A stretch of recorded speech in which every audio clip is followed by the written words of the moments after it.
Okay. So first, a few ground rules. The first is I'm a rabbi. I'm not a psychologist. I hold no particular expertise in trauma. I come at this from a rabbinic pastoral perspective. And most, if not all, of my thinking around trauma is informed by one of the world's leading experts around trauma based in Boston, Dr. Bessel van der Kolk. So trauma can be defined as an overwhelming experience, one that cannot be contained. And it also may have the feature that we cannot change our experience. Trauma also often involves immobility. So perhaps we're experiencing something, we can't get away from it. We can't wiggle out of it. We can't even make it stop. It may happen intermittently or unpredictably. It may involve danger or violence or abuse, things of that nature. So here's my working thesis, which brings me to talk tonight about trauma. My thesis is that social distancing, stay-at-home orders, and other protective isolation measures to prevent the spread of coronavirus are a kind of collective trauma that all of us who have survived have experienced. Second point of my thesis is that the nature of the trauma is isolation. Isolation from one another, as well as the sense that proximity to one another is unsafe, that it could lead to infection, grave illness, even death from coronavirus. And my third premise is that healing from this trauma is an important part of the spiritual work that we must do as we move more and more back to full society and in-person community. So a Torah perspective. Throughout the course of the Torah's origin story about God's creation of the universe, it says over and over again, as God is creating different parts of our creation, that God saw what God had made and it was good. Vayar Elohim ki tov. We see this not insignificantly 7 times. Genesis 1:4, Genesis 1:10, Genesis 1:21, 1:12, 1:18, 1:25, and finally, ki tov me'od. We see that it is that God saw that it was very good. So all of this is good in creation. All of this good is contrasted, I want to argue tonight, by the first lo tov, the first not good in all of Torah. The first lo tov in all of Torah comes in Genesis chapter 2, verse 18, when God says, looking at Adam, the first human being, alone in the Garden of Eden, lo tov heyot ha'adam levado. It is not good for Adam to be alone. So this brings up an interesting phenomenon that when God acts to resolve human loneliness and isolation, God creates another human being. And what is our part in answering isolation and loneliness? We human beings create community. There are very many teachings within Judaism about community. I want to offer you a few now.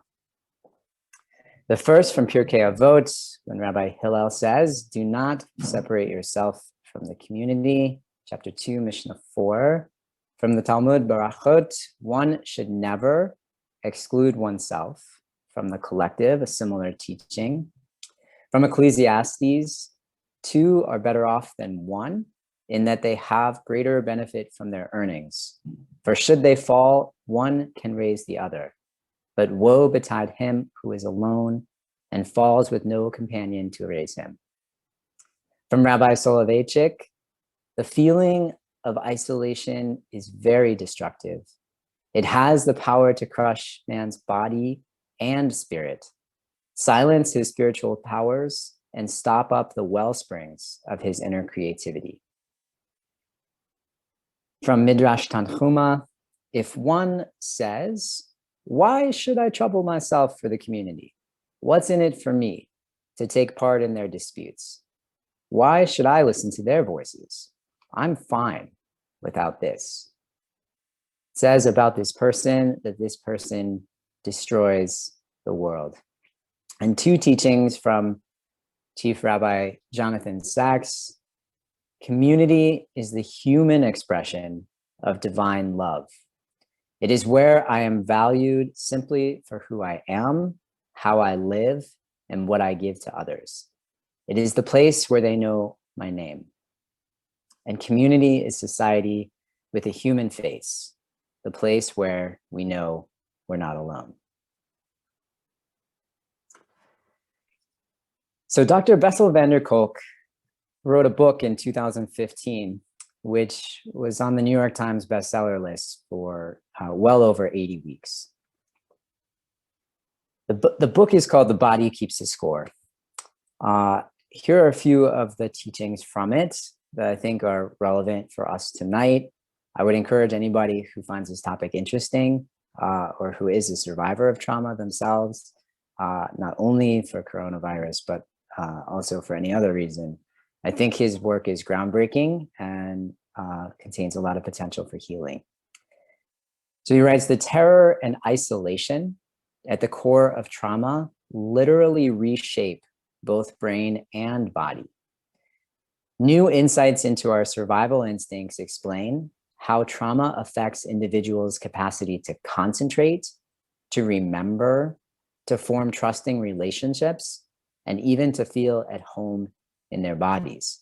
So for those of us who have had this sense that for this last year, we just can't seem to concentrate, we can't seem to remember things like we used to. We can't seem to, we don't want to call our friends, even though we know we should. And we may not even feel comfortable in our bodies, even though perhaps for our entire lives we have felt comfortable, but we just, something feels off and we can't quite put our finger on it. He also writes that trauma interferes with the brain circuits that involve focusing, flexibility, and being able to stay in emotional control. A constant sense of danger and helplessness promotes the continuous secretion of stress hormones, which wreaks havoc with immune systems and the functioning of the body organs, only making it safe. My screen is in the way. Only making it safe for trauma victims to inhabit their bodies and to tolerate feeling what they feel, coming to know what they know, can lead to lasting healing.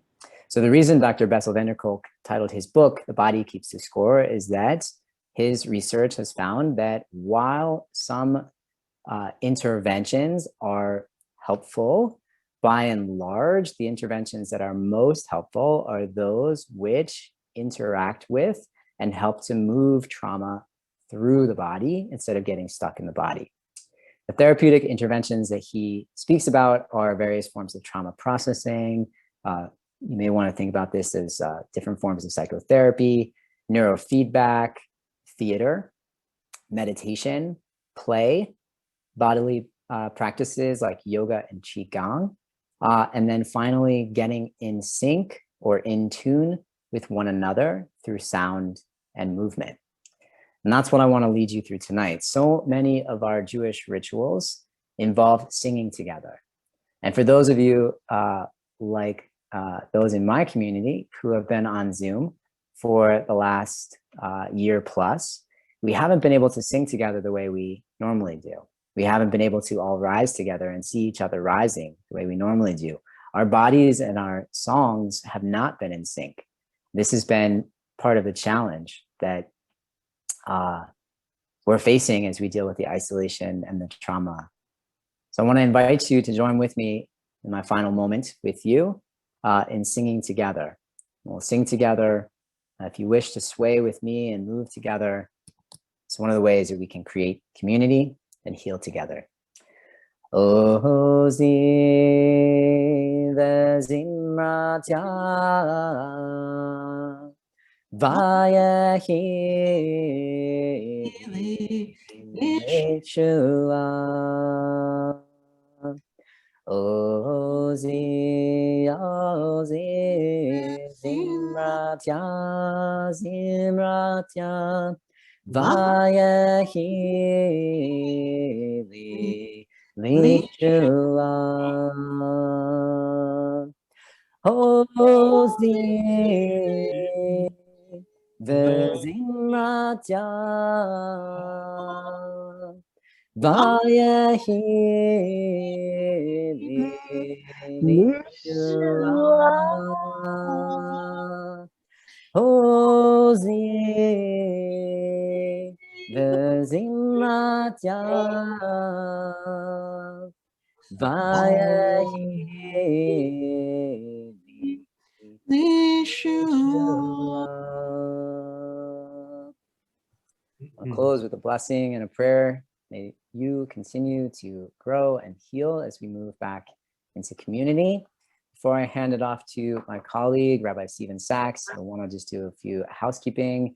If you would kindly mute yourselves throughout the entire time that we are together. And if you do have a question, please go ahead and use that chat function, unless you're presenting, of course. Rabbi Sachs, thank you so much for coming next.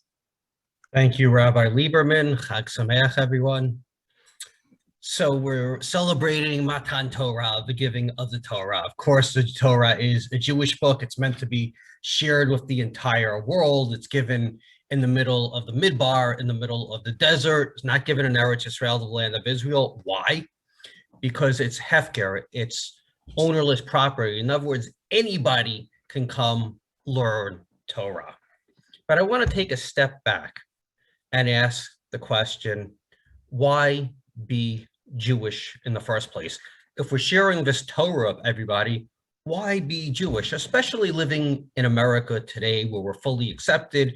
You can join any organization you want. You don't have to worry about the fact you're Jewish. So why be Jewish? Emil Frankenheim, the famous philosopher, stated that we should remain Jewish not to give Hitler a posthumous victory. Now, spite is a very powerful emotion, but let me ask you this. When your kids are fetching that they don't want to go to Hebrew school, or you're having trouble paying tuition to the day school, is spite really what's going to motivate you? No, the answer is it's not.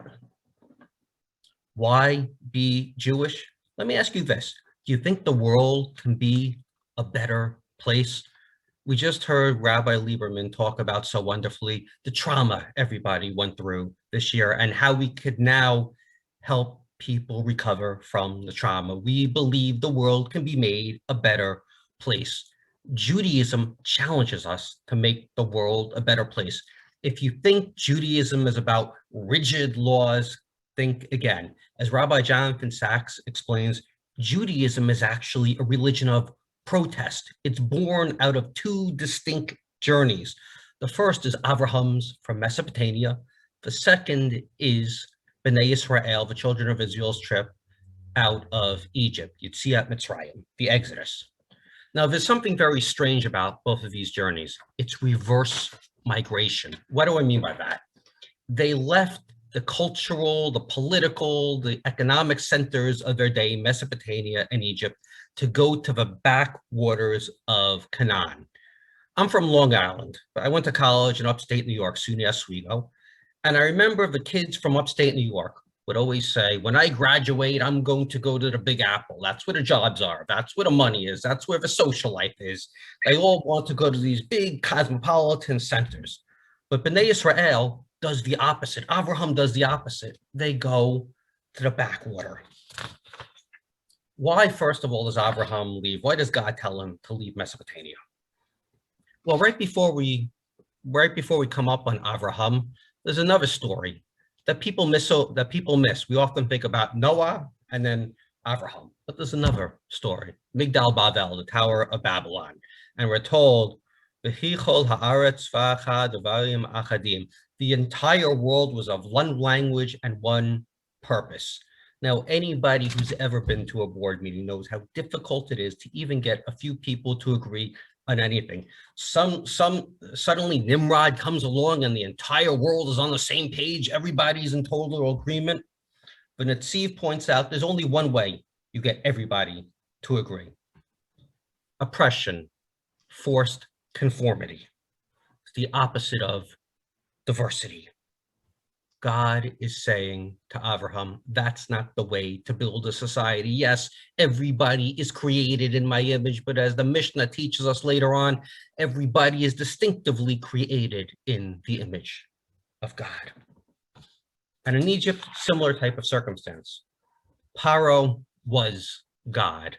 Again, it's my way or the highway. The Torah, given right after the Exodus from Egypt, does something radical. It limits the power of those who are already in power. And by doing so, it gives us the tools to build a better society. And that's what we Jews work on doing. Let me give you a wonderful example of Jews doing this. There was a Syrian refugee who created a website, Thank You, Am Yisrael, thanking Israel and the Jewish people for acts of kindness. He cites an example of a girl who was caught in a crossfire in the Syrian civil war, and she was taken to a hospital in Haifa. She was treated for her wounds, but as the doctors in Haifa were treating her, they discovered she was dying of cancer, and if she didn't get a bone marrow transplant, she would die. The Israeli security services tracked down a relative in a hostile Arab country, brought the relative to Israel, and saved the girl's life for a second time. This is the job that we are to carry out. This is the job that God gave Abraham, that he gave Bnei Israel, and that he wants to share. And our job is to share with the rest of the world. The Torah is a message of hope. Think about the Jewish song, the Hatikva, literally means the hope. And when we look at the Torah, we see, what do we see? We don't see a finished story. We see an unfinished story. The message of the Torah is our good old days aren't in the past, they're in the future, the Messianic era to come. Billy Joel was right when he said, the good old days weren't always so good, and tomorrow ain't as bad as it seems. That's the Torah's message. That's what we're celebrating tonight. Hope for the future of the Jewish people and the entire world. And may we all achieve peace, and let us say, Amen. Thank you. Amen. Yasher koach, Rabbi Sachs. Yeah. It's now my privilege to call upon Rabbi Ellen Bernhardt. Welcome, everyone. Thank you, Rabbi Lieberman, Rabbi Sachs. Beautiful. It's so wonderful to see all of you here. In just a few minutes, we will light the candles to usher in Shavuot.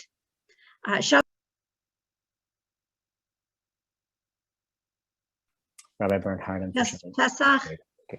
Pesach, Sukkot, and Shavuot. Unfortunately, Shavuot has kind of gotten short shrift in the sense that there's not a big Seder. We don't build a sukkah and have all of our friends over. But what we do is something very special. We have a Tikkun. We study all together. In every Jewish holiday, there are two elements, the agricultural and the religious. Because Israel, ancient Israel, until not too long ago, Israel was an agricultural country. So the agricultural component of Shavuot is bringing a harvest. It's called bringing the first fruits to the temple to say thank you to God for all of our blessings. And the religious component of Shavuot is, as Rabbi Sachs just mentioned, the celebration and the reenactment of the giving of Torah at Mount Sinai. The rabbis teach us that this happened 3,333 years ago. Good trivia question. 3,333 years ago. And the rabbis also teach us that the entire Jewish people was at the foot of Mount Sinai when they received the Torah. Not only all of the Israelites who had left Egypt were at the foot of Mount Sinai, but every Jew who ever lived and whoever will live, every Jew who became a Jew of choice or joined our people, experienced whatever that spiritual revelation was at Mount Sinai. Now, how has that come down to us? In synagogue, We read the 10 Commandments. We read about the festival of Shavuot, and we actually read the 10 Commandments. We stand and we read the 10 Commandments. But what I want to focus on this evening, in just the few minutes that I have, is that we study. We study all together because we are a people of Torah. And what does Torah mean? Torah literally means learning. The Hebrew word for education is chinuch, but Torah comes from the same root as morah or moreh, teacher, study. And we are called Am HaSefer, the people of the book. We have always stressed education. The most important prayer in our daily liturgy, which we say twice a day, is the Shema. And in the very first paragraph of the Shema, there is the line that says, Vishinantam levanecha, teach them to your children. It's an ancient teaching from the Torah, and we as parents, or we as teachers, or we as community members are obligated to teach the next generation. Now, where does that come from? Thousands of years ago, even before the Common Era, there was compulsory education. Now, I have to give a caveat that that was for boys, although there's some descriptions of girls who actually were very well educated as well, but primarily it was for boys. It's written in the Talmud about education and what we're obligated to teach, teaching such things as swimming to prevent drowning. That's one interesting fact. And it also teaches that at 5 years old, we start the study of Torah. At 10 years old, we start the study of Mishnah, which is the first formation of Jewish law. At 13 for a boy and at 12 for a girl, we're obligated to start fulfilling the mitzvot. No longer is it on our parents, but it is on us at 13 and for a girl 12. And at 15, we start studying Talmud. Mysticism and Kabbalah is even later in life. The yeshiva, which actually comes from the word yoshev, I don't know why it's doing that, actually was a place of learning where people got together and they studied from all day long through the nighttime. It used to be historically men, now it's women also, and there are yeshivot all over the world, which are both co-ed and single-sex yeshivot as well. The day school movement was much later. No longer was there a cheder, a one-room schoolhouse. Cheder means room. But in Germany, in the mid-19th century, there were children who went to and studied Jewish studies and German studies at the same time. Today, there are 750 day schools in the United States. 205,000 children are studying in day schools currently. There are also Hebrew schools. Rabbi Sachs mentioned going to Hebrew school. Many of us on this call went to Hebrew school, are products of either Hebrew school or Sunday school.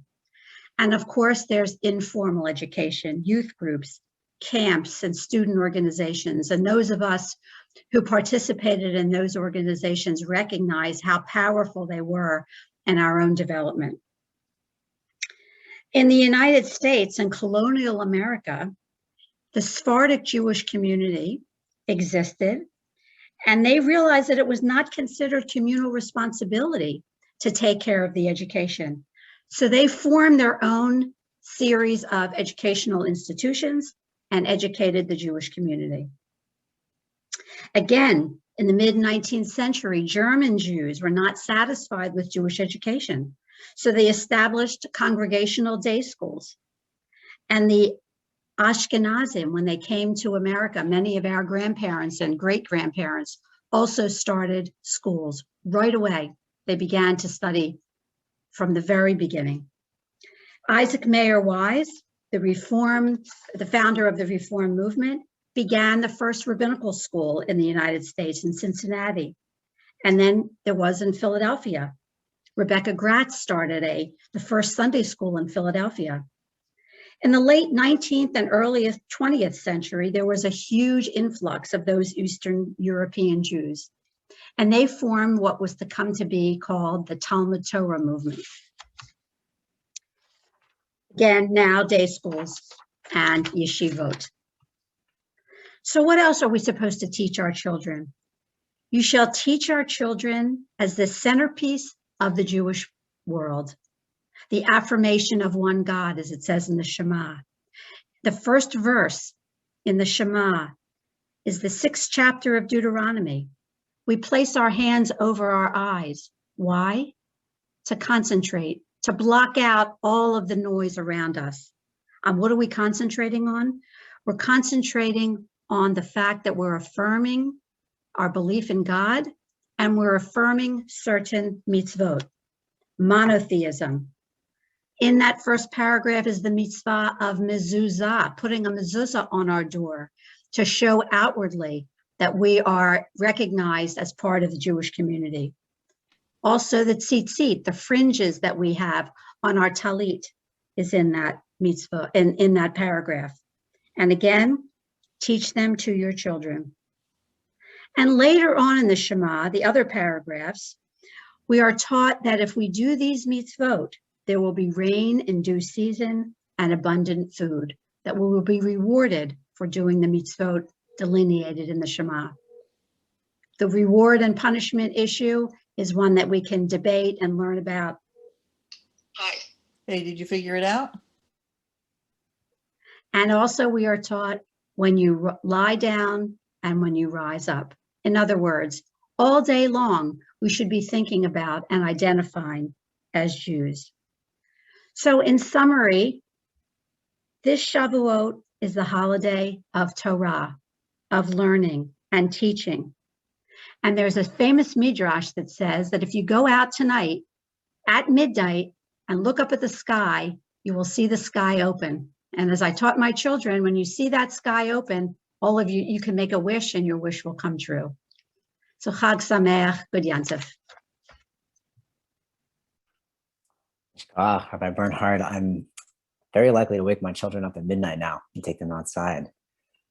All right, next up we have Cantor Yehoshua Redfern. Very much looking forward to your teaching. Cantor Redfern.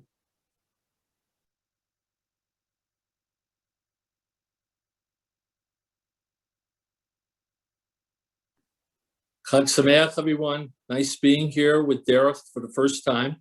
Just a new member here, and I've been in at Addis Kodesh for 11 years now, but first time in Derek.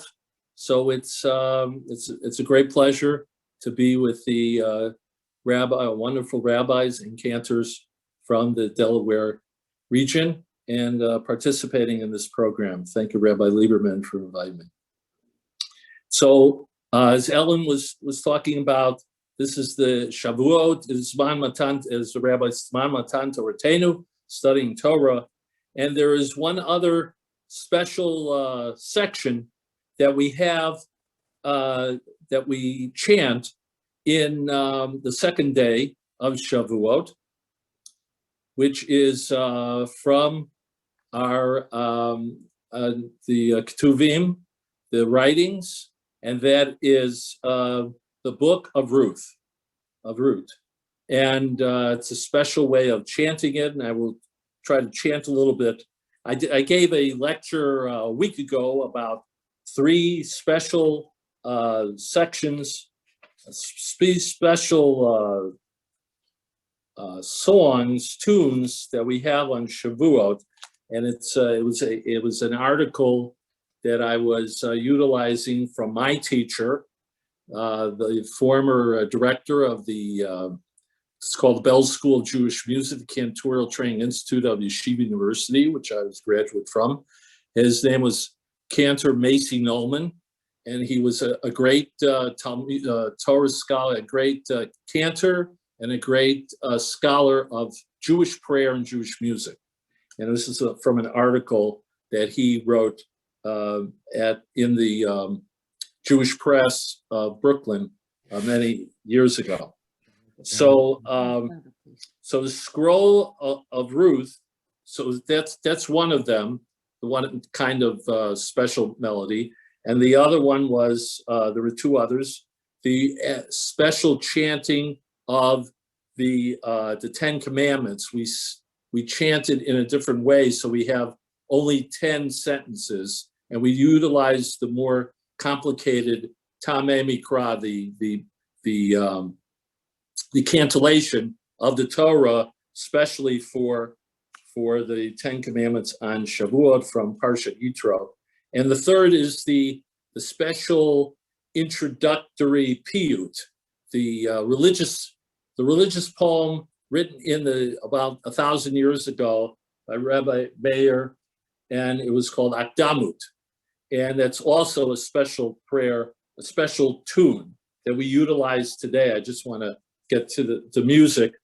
For the first two lines of Akdamut, you'll hear that this melody, we use it in something related to the Shalosh Regalim. Akdamut b'li misheru shuta, avla shokelna harmanu shuta. There's two more lines. Bevavei tereu talat liavtak b'nashuta. Before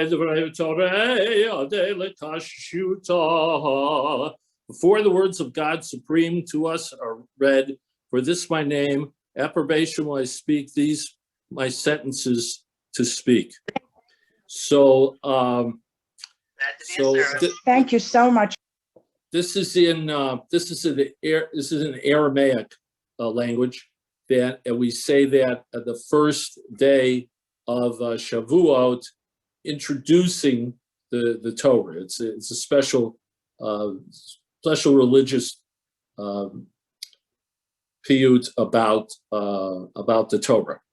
So this da da da da da da da da da da. So this melody, which is from a Germanic, from the time of medieval German French tradition, that we took from them, was we utilize at the Kiddush for Shalosh Regalim. Asher bachar bana mikol olam, romana mikol hashol, mikidushanu b'mitzvotav. So that melody we utilize today from 1,000 years ago from Akdamut.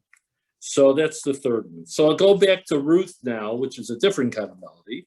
And I'll just say a few things about Akdamut. Here it is from the Art Scroll version of Akdamut, and from Cantor Noman's article, that Ruth was the great-grandmother of King David of ancient Israel and a sweet singer of Israel.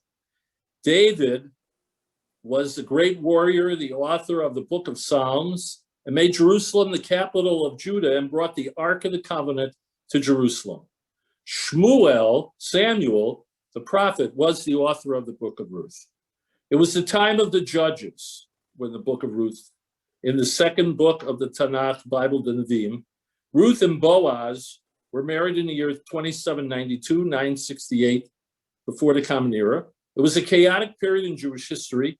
As the Talmud interprets the first words of the Book of Ruth, Vayehi b'mei Shvot HaShovtim, I'll sing that in a few minutes, the prophet in 3 words captures the attitude of an era. It indicates the people judged, criticized, flouted their judges. Under such conditions, authority breaks down. When it happens, there is famine, physical and spiritual. When it happens, even so great as a man as Elimelech, the husband of Naomi, learned, honored, wealthy, can cast off his responsibility as people and flee to the field of Moab. Ruth stays with her mother-in-law, Naomi, after Elimelech, husband of Naomi, and Chilion and Machlon, the sons of Naomi and Elimelech, and the husband of Ruth, pass away in Moab. When Ruth and Naomi return to Judah and Israel, the other daughter-in-law, Orpah, returns to Moab. Ruth meets Boaz, who is a relative to Elimelech. They are married and have a son, Oved, when this child will serve God. Oved is the word to serve God. At the end of the book of Ruth, the lineage from Peretz, who is the son of Judah and Tamar, we have the lineage of Peretz to Boaz to David. Why do we chant Ruth on Shavuot? There are a few reasons. King David was born on Shavuot and died on Shavuot. Ruth is a convert to Judaism, as the gematria root the word Ruth. There it is. Reish Vav Tav. Ruth has a convert to Judaism, has a gematria, the numbers of the letters from her 3 letters, Reish 200, Vav 6, and Tav 400. There are 613 commandments from the Torah, which we receive on Shavuot. There are 7 commandments from the children of Noah after the flood in the second parsha of Bereshit.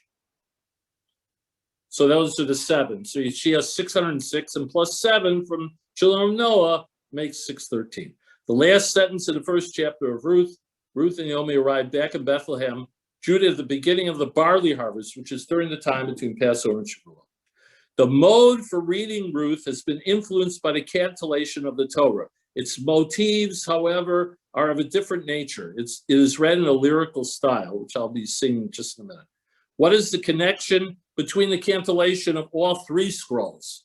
We have Shir HaShirim, the Song of Songs, for Pesach, Ruth for Shavuot, and Kohelet for Ecclesiastes, for Shmini Atzeret for Sukkot. Cantor Nolman, in his article in Shavuot, states that the common melody of all 3 scrolls is to indicate that all 3 festivals have the same historical and agricultural significance.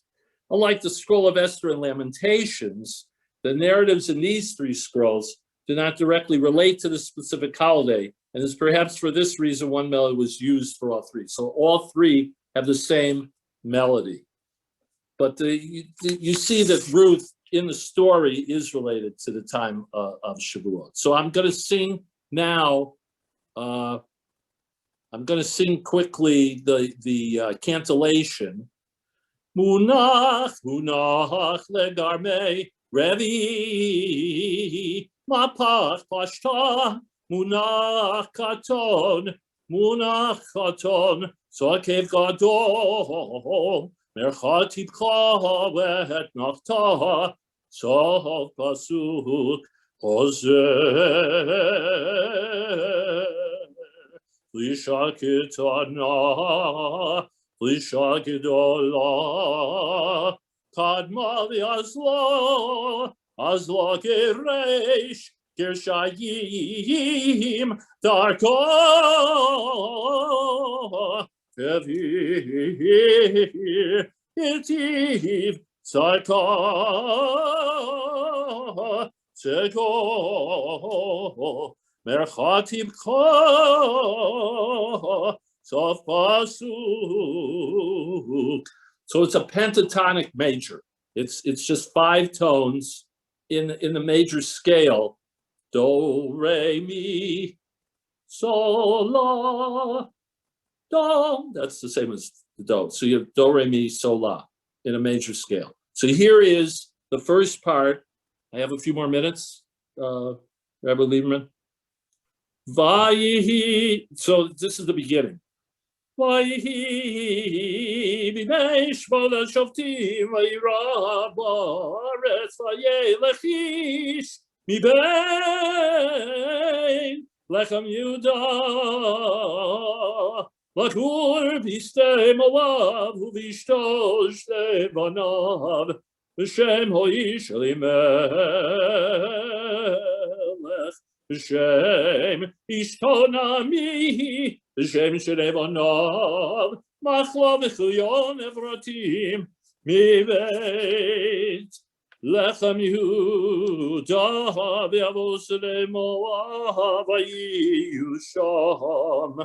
And it happened in days when the judges judged, there was a famine in the land. This translation, the first two sentences. And a man went from Bethlehem in Judah to sojourn in the fields of Moab, he, his wife, and his 2 sons. The man's name was Elimelech, his wife's name was Naomi, and his 2 sons were named Machlon, Chilion, Ephratites of Bethlehem and Judah.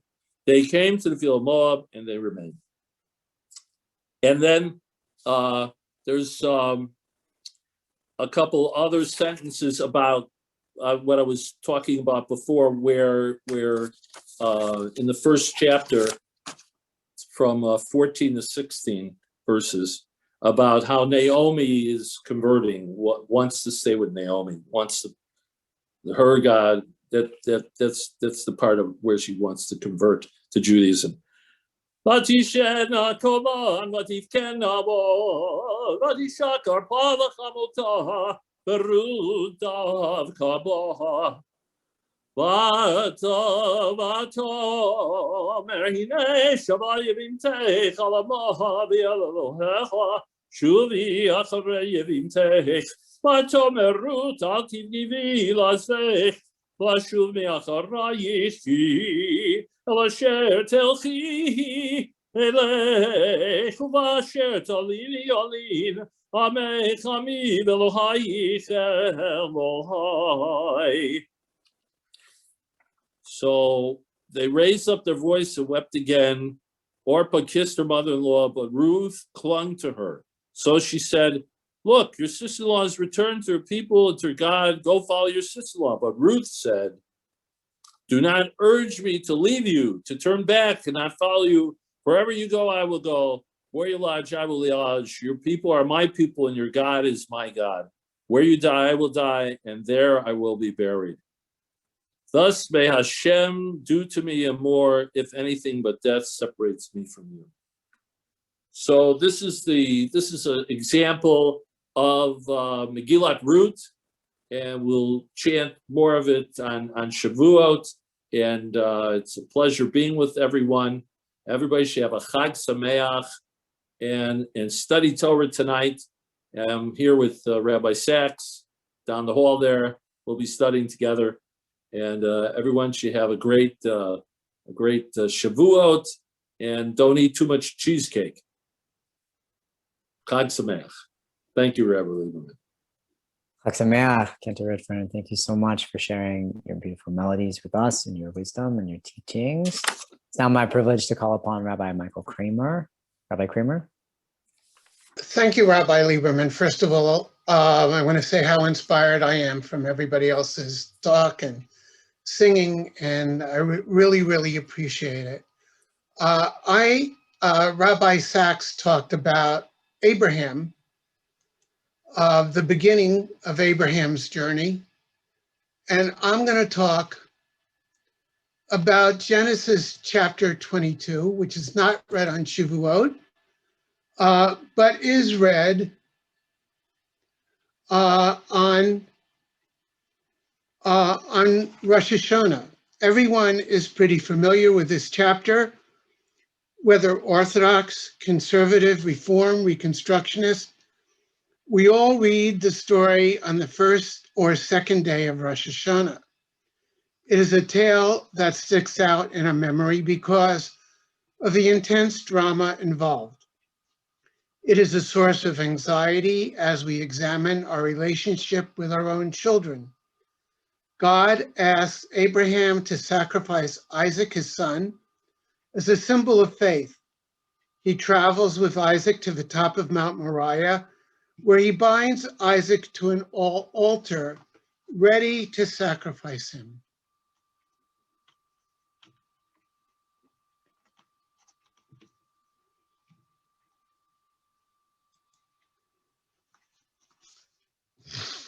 Ready to sacrifice him. He travels with Isaac to the top of Mount Moriah, where he binds Isaac to the altar. Just in the nick of time, an angel appears and tells Abraham not to do it. He's proven his faith in God. We all have our interpretations of this story. Some are turned off at the suggestion that Abraham would even consider sacrificing his son. Others see it as a sign of Abraham's faith. Were they close?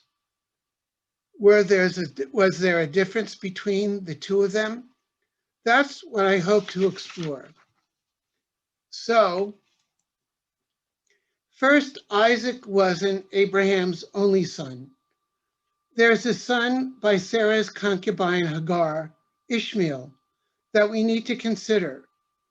Muslims suggest that it wasn't Isaac, but Ishmael, whom Abraham brought with him to Mount Moriah. In the Quran, the name of the child isn't mentioned, but Islamic tradition says that it was Ishmael.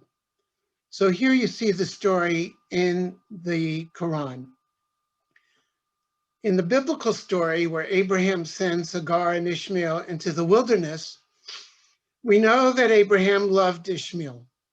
In his book, Voices from Genesis, based on Pirkei de Rabbi Eliezer, Norman Cohn imagines Abraham's thoughts. He's my son. I simply cannot cast off my son. I love him dearly. He is my flesh and blood. Could Abraham have thought any differently about Isaac? Did he love Ishmael because he was the firstborn? Or was Isaac special because he was the son of Sarah? So we come to the beginning of Genesis chapter 22, verse 2. And there is a discussion, according to the rabbis, between God and Abraham. This is a dialogue between God and Abraham. God says, "Take your son." Abraham responds, "I have two sons." God says, "Your only son." And Abraham answers, "Each is an only son to his mother." "Whom you love?" "I love them both." And finally, God is explicit. Isaac. The rabbis concluded, based on this verse, that Abraham loved Isaac. It is confirmed also by Rashi, the medieval commentator. The rabbis reckoned that God stretched out his discussion with Abraham in order to make him more beloved in Abraham's eyes. Naomi Rosenblatt, a psychotherapist, points out that this is the first mention of love in the Bible. There are others who also would argue that there was no reserve in Abraham's relationship with Isaac. In a fairly recent article in a newspaper, Israel Drazen looks at Genesis chapter 22, verse 19, where it says that Abraham returned to Beersheba, leaving Isaac behind. There are no indications in any verse other than what is read in 22:19 that Isaac harbored ill will against his father. The rabbis agree that Isaac did not go home with his father, but it was not because he hated his dad. In Messengers of God, Elie Wiesel raises questions about Abraham's priorities. He keeps God's trial to himself. Abraham doesn't share God's request to sacrifice Isaac with either Sarah or Isaac. According to Wiesel, based on the Midrash, the only individual who knew what was to happen was Satan, the fallen angel. Satan, accompanying Abraham to Mount Moriah in disguise, questioned Abraham. "Tell me, old man, have you lost your mind? Have you emptied your heart of all human feeling?" Abraham's response to Satan is that he will always obey God. From this point of view, how do we assess Abraham's relationship with Isaac? Later in the Midrash, Abraham tells Isaac not to listen to Satan. Are his words empty of meaning and truth? On the other hand, Wiesel argues that Abraham was testing God rather than the other way around. He challenged God. "I defy you, Lord. I shall submit to your will, but let us see whether you shall go to the end." Others also suggest that Abraham was filled with ambivalence about sacrificing Isaac. Von Rad suggests that Abraham was full of agonies, tender love, but not with intuitive hope. It is Shalom Spiegel in his book, The Last Trial, who argues that Abraham goes all the way and sacrifices Isaac. He reviews all the Midrash around the binding of Isaac. Much of it was written during times that Jews were persecuted, particularly during the Crusades. Parents saw their children surrendered to the hordes invading their shtetls and communities, sacrificed on pyres like Isaac. Spiegel cites Midrash that suggests that Abraham drew blood and it was too late to save Isaac. Other Midrashim state that Isaac was consumed by the fire that was already lit and it was too late to extinguish. Isaac, however, was brought back to life. In a Midrash, scholars attribute the first three blessings of the Amidah to Abraham, Isaac, and Jacob. Isaac was responsible for the second one, for the Gevurot, which uses the phrase Mechayeh Metim, who resurrects the dead. And accordingly, Isaac died, and then God brought him back to life. This whole chapter is called the Akedah, the Hebrew word for binding. But I believe that there is another meaning for this word, the bond between father and son. Would Abraham have gone all the way and sacrificed Isaac if there was a close bond between them? Burton Vistovsky in Bill Moyer's Genesis quotes the poet Danny Siegel, who believed that Abraham, like any father, would not go through with it. He would say to his son, "Forget it, Isaac, let's go home." I am moved by the words of Genesis chapter 22, verse 8. The two walked off together. I picture Abraham and Isaac walking hand in hand. I believe, like the psychotherapist Naomi Rosenblatt, that this story is all a dream. It's a nightmare. Abraham is frightened that he will not be able to protect his son from harm. All of his anxieties come out. Isaac is what Abraham loves most in his life. And as Rosenblatt says, the binding of Isaac is a warning about the destructive potential that lies beneath the loving surface of the parent-child relationship. Even acts that begin in love can veer into narcissism or selfishness, which is why we must heed the angel's plea to not raise your hand against the boy. The Akedah is a love story about faith in God, but also a loving relationship between father and son. We should learn from it about our relationships with our children, not to go too far in the other direction. Chag Sameach.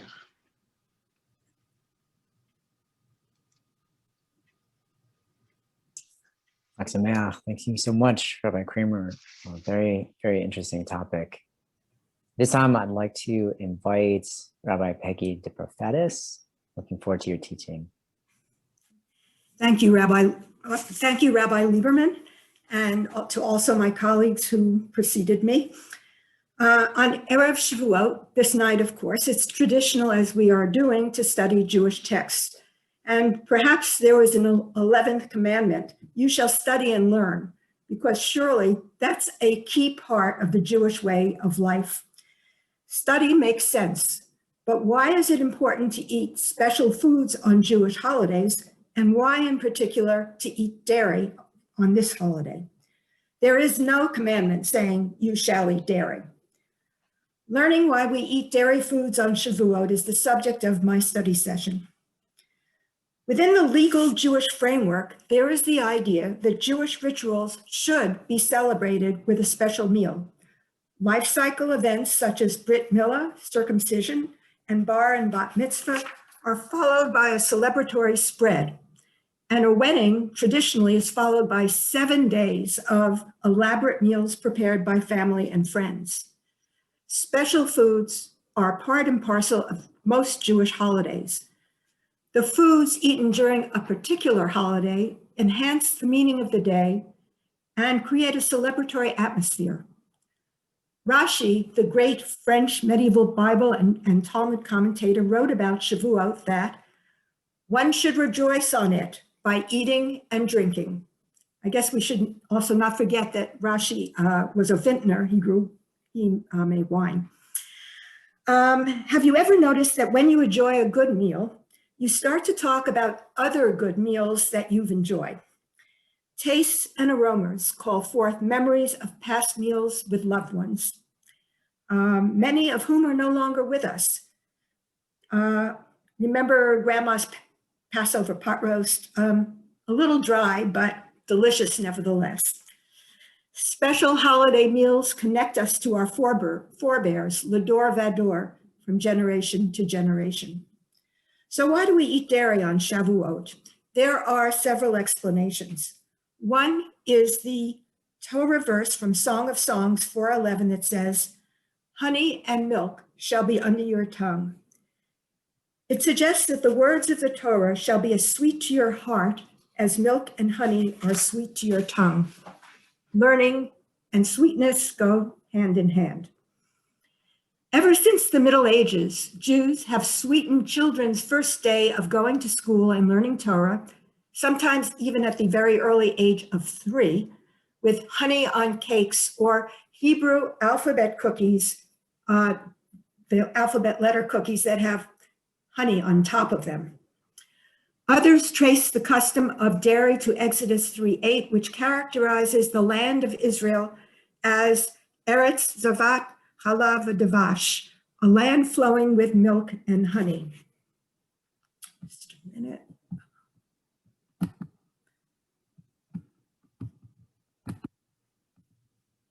Sorry, I'm sharing my screen. Gotta get there. Sorry, I'm the wrong one. Okay, so the custom of eating dairy on Shavuot is also derived from the words in Numbers 28:26 about bringing an offering to the temple of first fruits for Shavuot. The Hebrew words Mincha Hadasha Ladonai V'Shavuotechem, the first letters spell mi halav, from milk. So if you look at the text, on the day of the first fruits, your feast of weeks, when you bring an offering of new grain to the Lord, you shall observe a sacred occasion. You shall not work. And you see, I've bolded certain letters, and if you look at the result, mi halav, from dairy, from milk. Now, Kabbalists, or the mystics, use gematria, the numerical value of Hebrew letters, and they note that the numerical value of the Hebrew word for milk, halav, is 40. Okay, is 40, which is the number of days Moses was up on Mount Sinai. So here you see it. Het is 8, Lamed is 30, and Vet is 2. There's the 40. And then there are others who look to Mount Sinai, which is mentioned in Psalm 68:15, as a Har Gavnunim, a mountain of many peaks. And they see a connection of Gavnunim, many peaks, to the Hebrew word for cheese, Gavina. And here you have the two words, Gavina and Har Gavnunim, mountain of majestic peaks. Now, if you're an Ashkenazic Jew, you'll probably eat cheesecake tonight as you study. Jews first encountered cheesecake during the Greek occupation of the Holy Land in the 3rd century BCE. And it later became a favorite of European Jews who made it with curd cheeses like Farmer's or pot cheese.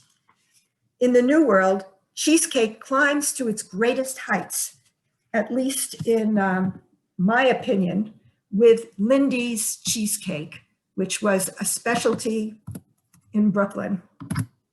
And here you have a picture of ostensibly Lindy's cheesecake. They would never give out the recipe.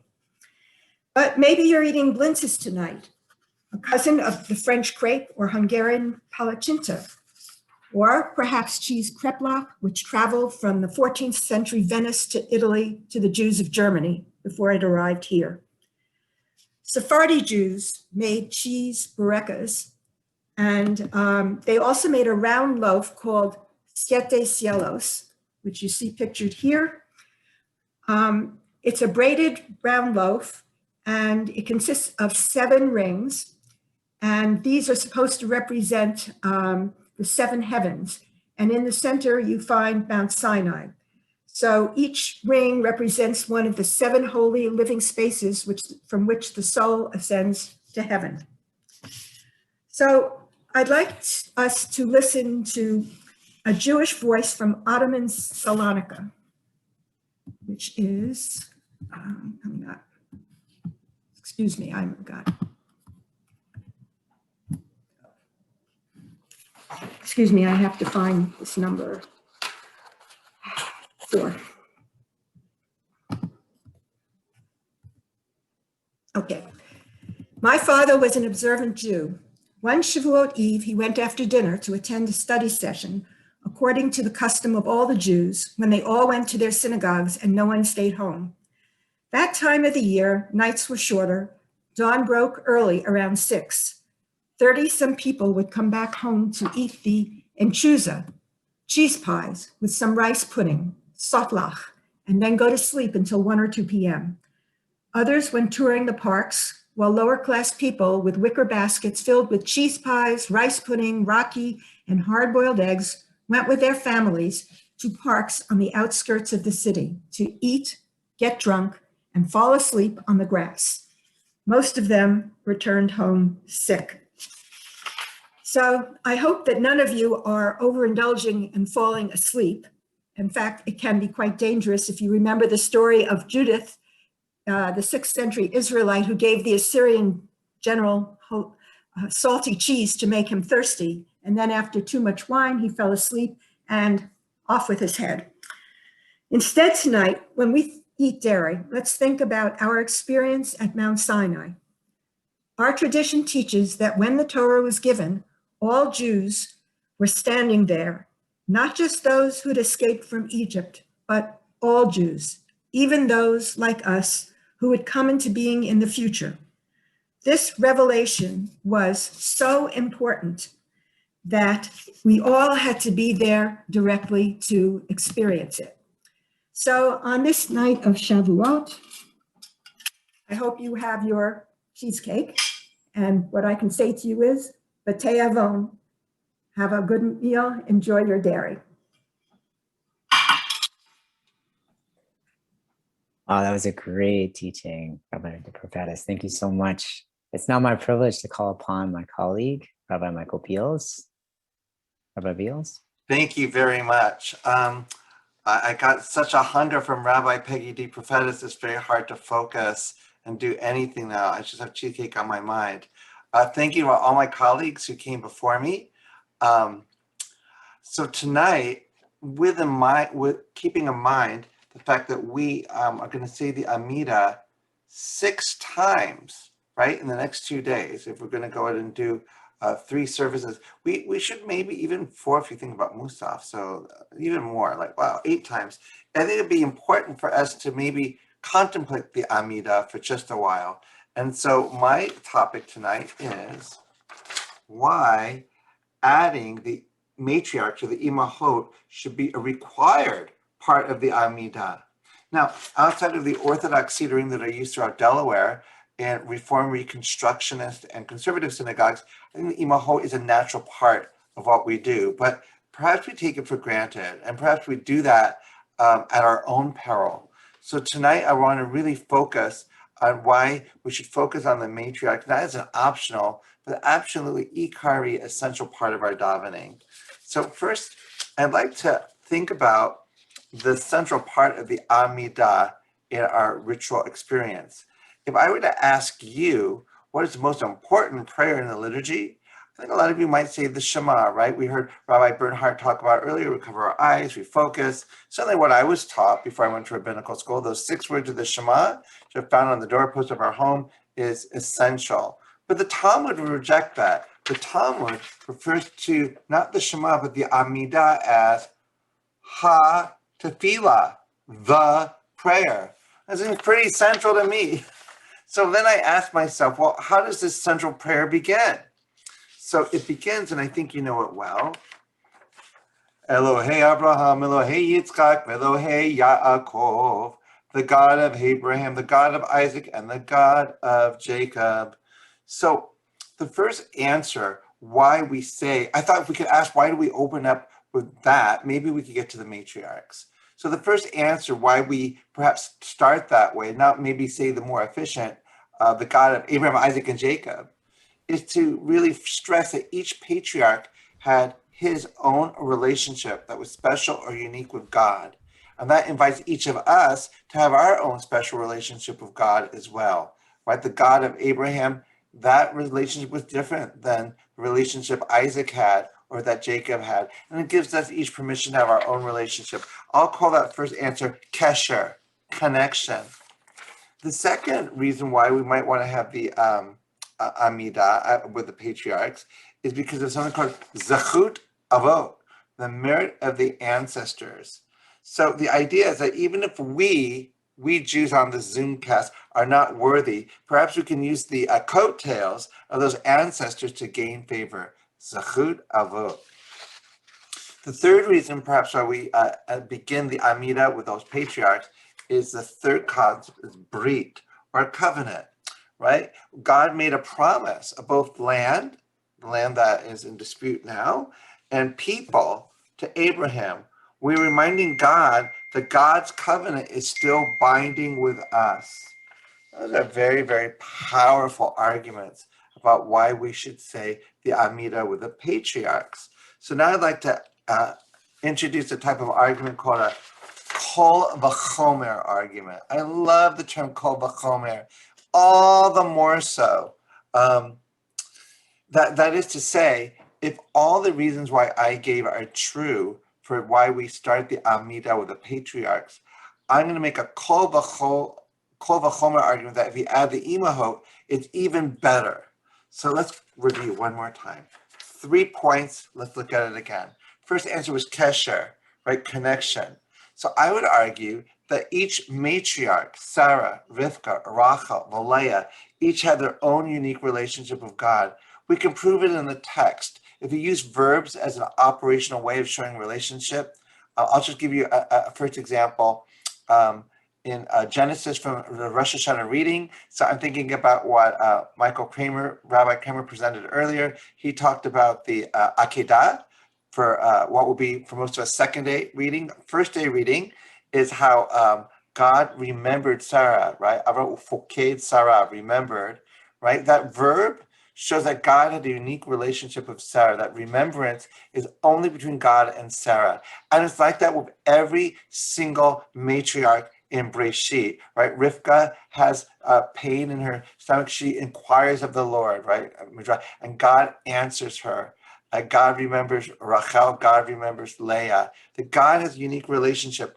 So that says to each of us, the davener, that we can have a special relationship with God as well, right? Kol v'chomer, when we think about God's relationship with the matriarchs, it means we can each have. That's why it's not Elohei Sarah, Rivka, Rachel, Leah. It's Elohei Sarah, Elohei Rivka, Elohei Rachel, Elohei Leah. Very deliberate, that repetition of God each time. Maybe that doesn't float your boat. Well, don't worry. I have 2 more explanations for you. Let's go back to Zachut Avot, the merit of the ancestors. So if each of our ancestors has a merit, and then again, I'd like to refer to Rabbi Kramer's speech. He talked about Akedah Yitzchak. That is considered the 10th test of Abraham. But what about Sarah, right? According to the Midrash, Sarah, when she hears that Abraham either sacrificed Abraham according to Satan, according to the Midrash, which Rabbi Kramer referenced earlier, or almost sacrificed without consulting, she dies of a broken heart. What follows Akedah Yitzchak is the death of Sarah. So Rabbi Kerr is listening because it just seemed like a perfect lead-in to what I'm doing here. That Zachut Avot, we have to talk about Zachut Imahot, the merit of the matriarchs. You know, God consulted with Abraham all along the way. Imagine if you're Sarai, if you live in the comfort of Or, right? Like, think about, I mean, one of my favorite shows is Green Acres, right? So, in fact, when I heard there's a Green Acres in Wilmington, I was so thrilled. And think about Eva Gabor, right? She lives in New York City. New York is where I'd rather be. I'm allergic smelling, hey, darling, I love you, but give me Park Avenue. I picked that Sarai, the princess of Or. And she takes it on faith that this old man, Avram, who spent so much time in the sunshine, that he didn't get it wrong. I mean, talk about faith. And then they get to Canaan, and there's famine in the land. Do you think that was hard for Avram? It was harder for Sarai, I tell you. Worst of all is when she's my sister, not my wife, and does this whole switcheroo of Hagar. Oh my goodness, how difficult it must have been. The switcheroo doesn't happen of the sister; it's after that. But that all leads to such difficulty for Sarai, such compromising situations, either in Pharaoh's harem or dealing with his surrogate wife. I think I made my point beautifully, that if we say Zechut Avot because we're not worthy, but we want to go ahead and use our ancestors' long coattails, I say Sarai gives us the longest train, right? Think about a kalan, that long train. We hold on to Sarai's train and Rivka's and Rachel's and Leah's, and that will elevate our prayers up, so God will consider us even if we weren't worthy. And finally, if that still doesn't work for you, breach. Covenant revisited. Covenant. There's no way you can have a covenant of peoplehood without the matriarchs. It'd be a lot of bored men just looking up their pippics. Nothing would happen. You need matriarchs in order to fulfill the covenant. This is true not only with Elokei Abraham, Elokei Yitzchak, Elokei Yaakov, Elokei Sarah, Elokei Rivka, Elokei Rachel, Elokei Leah. But think about the end. Baruch atah Adonai Magen Abraham Ufoked Sarah. Magen Avraham, the shield of Abraham, doesn't do anything to the idea of covenant. It's part of a midrash that back in Or, that Abraham was thrown into a fiery furnace, and God was the Magen, the shield of Abraham. It's midrash, and he comes out safe. But Ufoked Sarah, and remembered Sarah, that gives us covenant. I share that all with you, my friends, in conclusion, because as we go about the Amidah on this beautiful Chag of Sukkot, and we come to the Amidah, for those of us that have the matriarchs in our text already, I'd like for it to revisit how important it is. And for those of you that are using traditional texts that don't have the patriarchs, the matriarchs in it, perhaps you can like kavanah yourself into the imahot as you say the avot. I think these three ideas are very important. The Kesher argument, connection, the Zechut Avot, the merit of our ancestors argument, and finally the Brit argument gives us a beautiful bridge for why the Imahot shouldn't be a tolerable alternative amongst modern people, but absolutely Ikari essential. Go out there and celebrate our matriarchs. Chag Sameach, everybody, and thank you so much. Thank you so much, Rabbi Beals. I appreciate the sensitivity of your argument as well as the nuance and very well said. Rabbi Nick Runner is next. Rabbi Runner.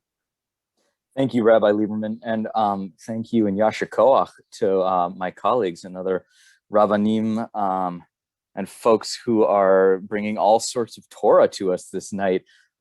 This moment of receiving Torah, revelation at Sinai, and everything that entails for Shavuot. So going off of that and hanging with this whole idea of revelation, of discovery, of something that you might not otherwise be able to capture, you might not otherwise see, I thought I would take us into this text that's a little weird, and it's going to take us to places that are a little counterintuitive for Shavuot, but like, it's cool. We're all going to hang together. And I think it's going to tell us a little bit about the way in which some of our Chachamim of blessed memory, some of the rabbis of the Talmud actually thought about God. So we're just going to dive into it. And I have a text here for y'all to be able to follow along with me. We're going to do this together. just hang with some Talmud for a little bit. All right, so this is a piece from, this is Masechet Brachot, Tractate Brachot of the Babylonian Talmud, 7a, by their whole numbering system. And it starts out with kind of a weird question. What does God pray? Does God pray? Like, that's kind of bizarre. Like, I mean, we talk about us praying, and like Hebrew school talks about, oh, these are the prayers, and we learn the prayers, and we do the prayers for bar mitzvah, whatever else. But like, does God pray? Like, what a weird thing to ask.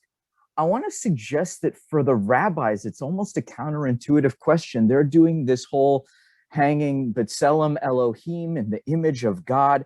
And so from their standpoint, if they want to learn more about themselves and who they are in the world, sometimes they look to God. And if they want to learn more about God, sometimes they look to one another and the things that make them holy in their world. And so this is one of these cases where they have that second of those two inversions.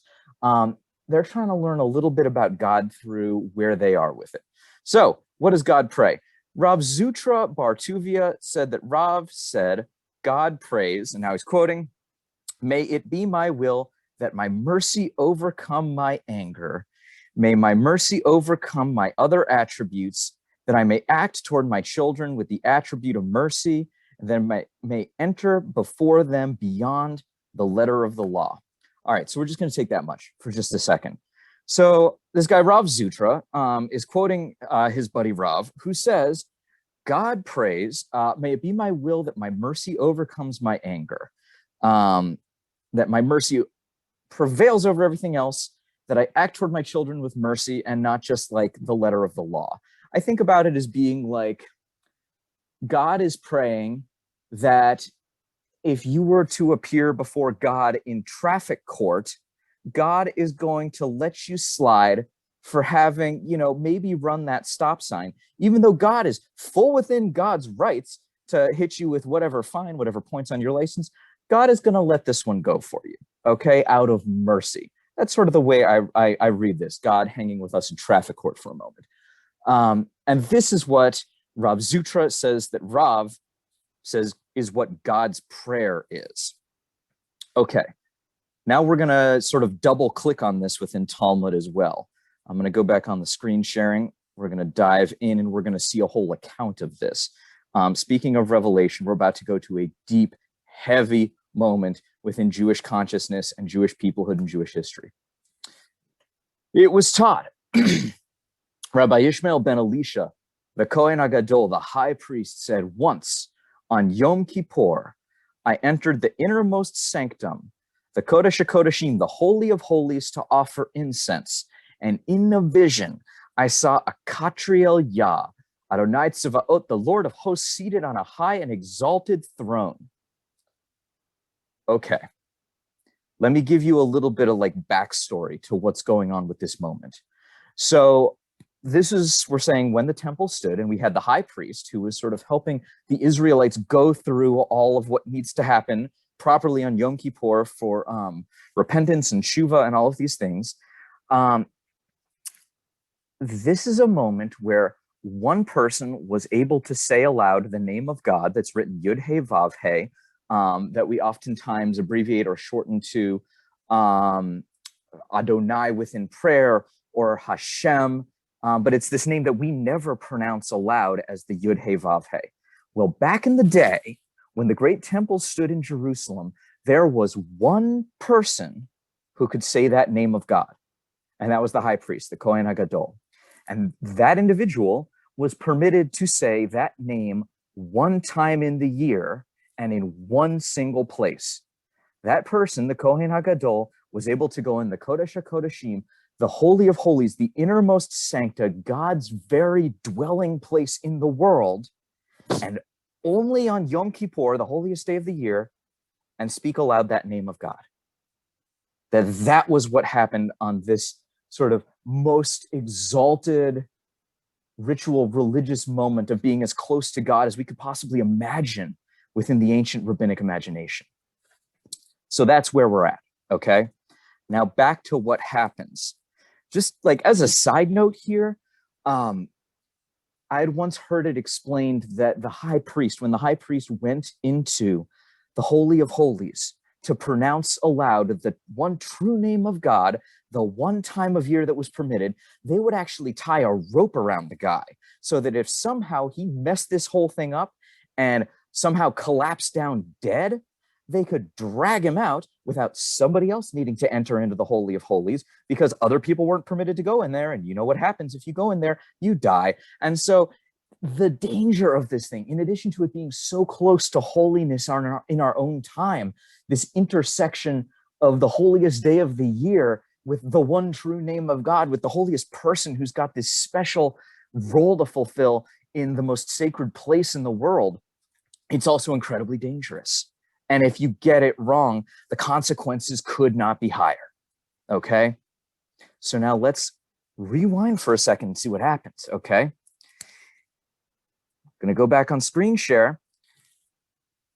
It was taught that Rabbi Ishmael ben Elisha, the high priest, said, once on Yom Kippur, I entered the innermost sanctum, the Holy of Holies, to offer incense. So he's going in there to do his priestly thing. Ostensibly, he's about to say that four-letter name of God, Yud He Vav He, that nobody ever pronounces aloud.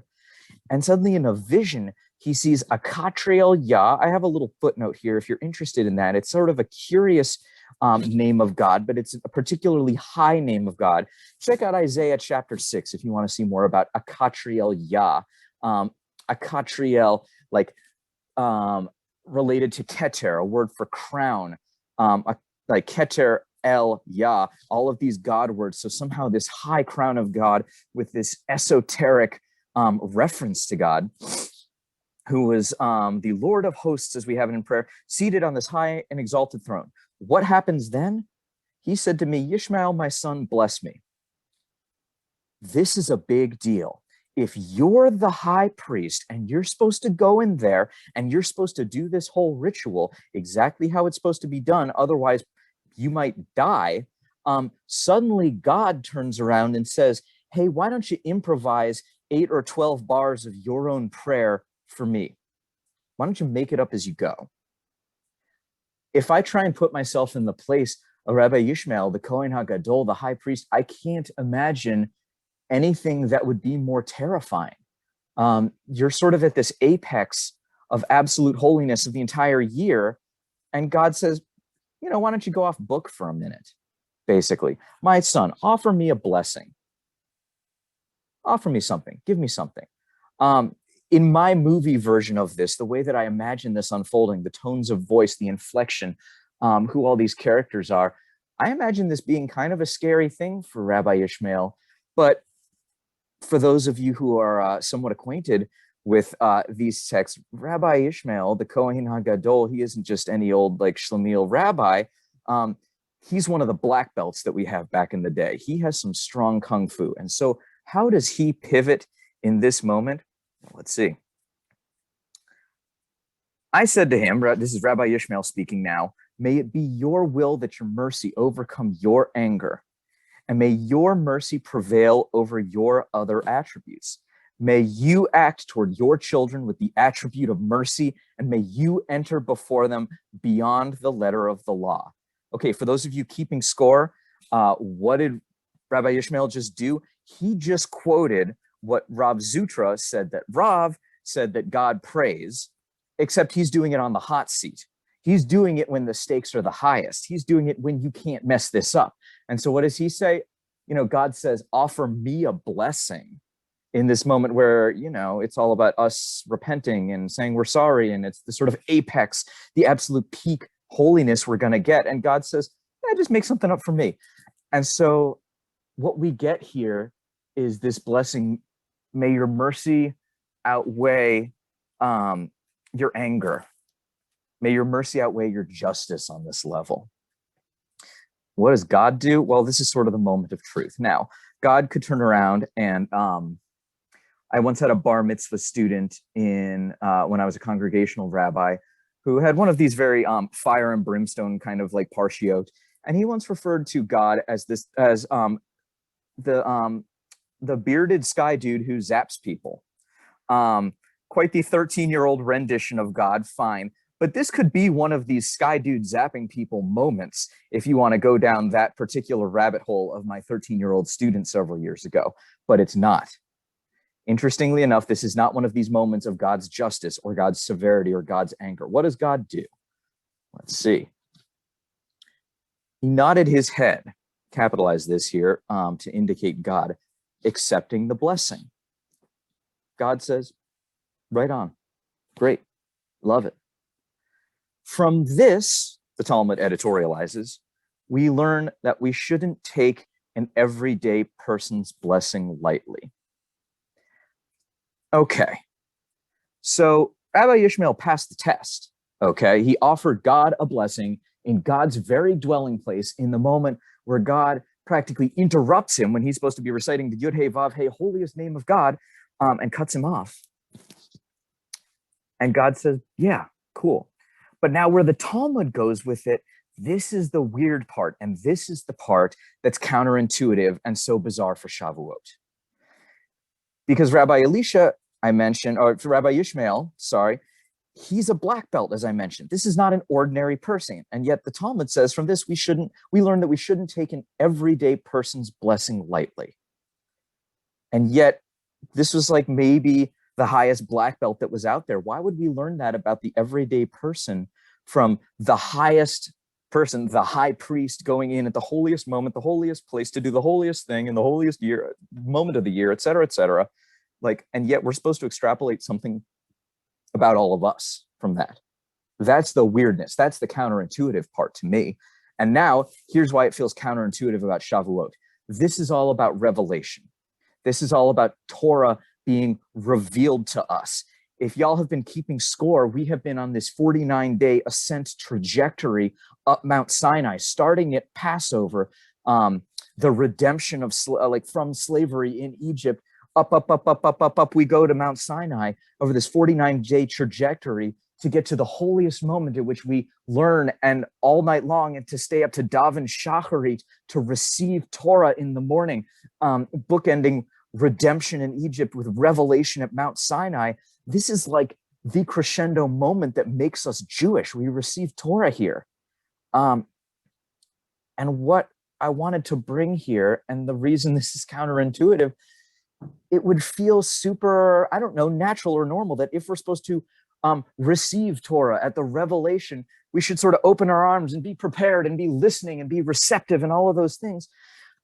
I also want to ask, what is it we're doing in this moment? It's not just about passivity. How are we bringing blessing to one another? How are we bringing blessing to our community? This is why I brought this text right now, is it's not just about the holiest among us, Rabbanim, or like Rabbi Yishmael, the black belt, doing their thing at the holiest time of the year. It's actually about all of us, to me. This is what's so counterintuitive and amazing about the Talmud. The Talmud doesn't say that, yeah, it's only for the black belts among you. It's actually for all of us, that you shouldn't take the blessing of anyone lightly. And if you're not taking the blessing of anyone lightly, the next question to me is, what is it that we're all doing to bring blessing into the world? And it's a moment where Lord knows we can use a little bit of blessing in this moment. So against the backdrop of all of the revelation and all of the receiving of Torah, I also just want to offer this weird little counterintuitive question, an invitation to y'all. How are you bringing blessing into this world? All of us as everyday people trying to do what we can in this world. Chag Sameach, have a revelatory Shavuot. Ashkoach, Rabbi Renner. Thank you so much for keeping it every day, keeping it real. It's now my privilege to call upon Rabbi Micah Becker-Klein. Rabbi? Hello. Thank you, everyone. And really a big thank you to my colleagues and those who started the presentations and started our evening off. It was really wonderful to be able to see and hear so much. So I am going to talk a little bit here tonight about coffee. And you can see behind me is a version of Mount Sinai. It's a mountain in Uganda where coffee grows, and for some that might be a moment of revelation. And what I'd like to talk about tonight in particular is not just the Jewish emphasis, but like why Shavuot, and coffee and Shavuot specifically go together in a wonderful way. So I'm going to do a screen share as well for just a little bit of our time here together. And let's see, take me 1 second to get it up. Yeah. So I do have a coffee roasting company called Roasting Rabbi Coffee here in Delaware, locally roasted. And so I want to start before Revelation at Sinai with where coffee comes from. Coffee actually has a wonderful midrashic origins. Coffee is first described in Ethiopia around the 9th century in a tale that goes the following way, and I hope you hear echoes of our own Jewish folklore and legends and midrashim. There was a shepherd. We like shepherds ourselves. There was a shepherd, a goat herder in Ethiopia in the high hills named Chaldi. And Chaldi was out, and it was late one afternoon when the goats would usually be asleep or taking a nap. And he saw his herd jumping around and bouncing around. After he finally discovered them, he saw that they were around this bush that was glowing. Was it on fire? Was it not on fire? It was a bush that was not burning, but there was something burning from it. And he could see that these particular goats were eating the berries, and they were gaining a lot of energy from these particular berries. So Chaldi goes over there, grabs a couple of these cherry-like fruits and chews on them, thinks they're delicious, gets a burst of energy. Goes back to his wife in their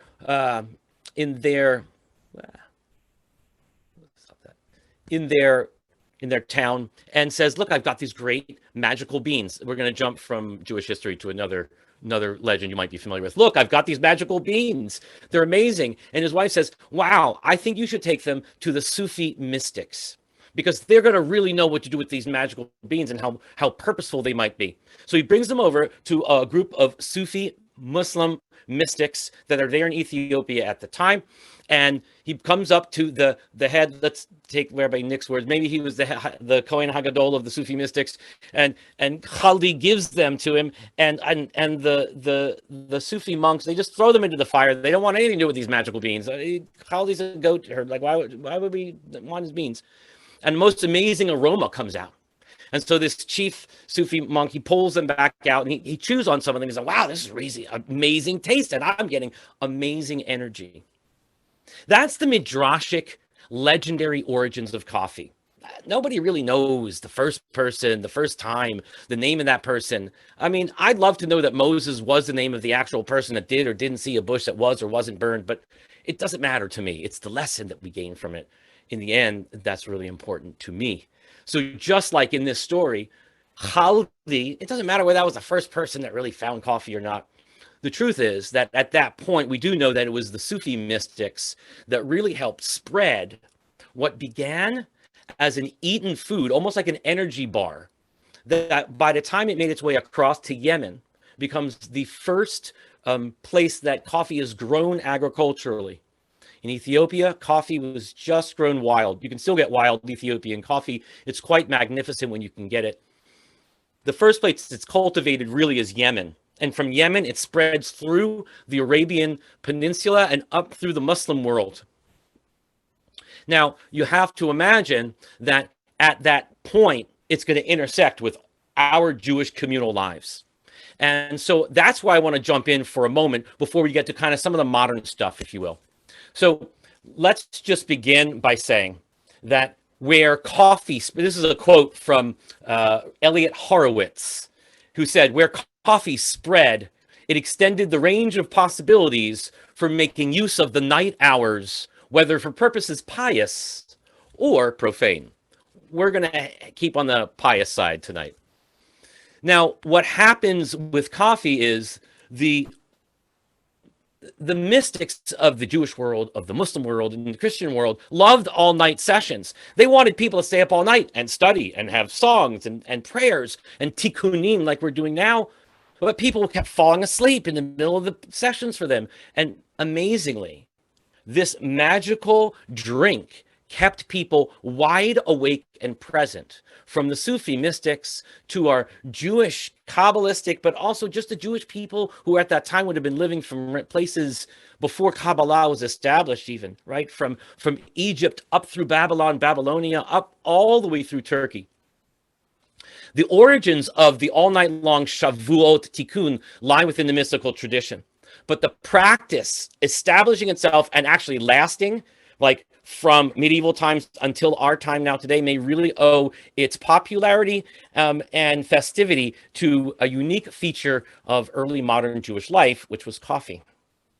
Many people drank the new beverage in coffee houses, which first opened in Constantinople in 1550, later in Damascus, Mecca, and Cairo, before it later finds itself onto the European continent. You could imagine the first Jewish question is it kosher?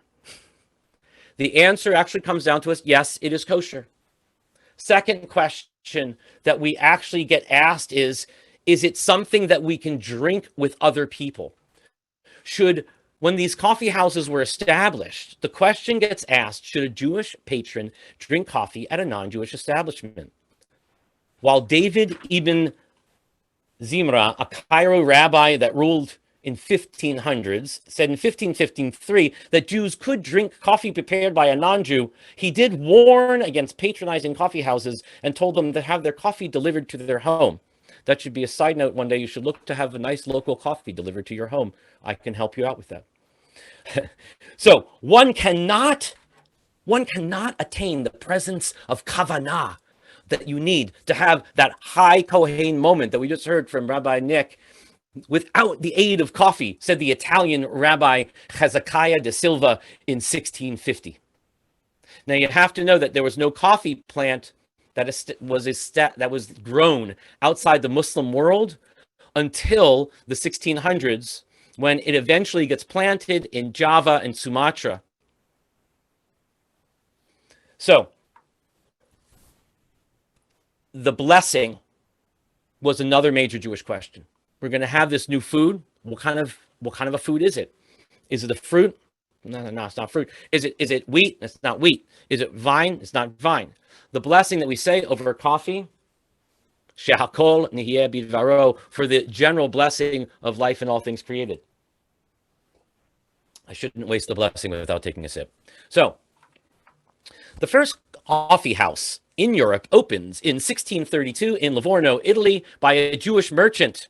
It's called Blue Bottle Coffee. England's first coffee house, a nod to Rabbi Michael Beals and his family, was called Angel Inn in Oxford and opened in 1650 from an immigrant from Lebanon whose name was best known as Jacob the Jew. We should really come up with a better name. Jacob the Jew. 4 years later, a Jew named Sir Jobson opened the second Oxford coffee house. And later, the Queen's Lane Coffee House, the oldest still running coffee house anywhere in the world. Jews, along with Armenian, Turkish, Greek traders, set up coffee houses in France, Holland, and elsewhere in Europe. And Jewish merchants were involved with European trading primarily because they were excluded from many other guilds and land ownership.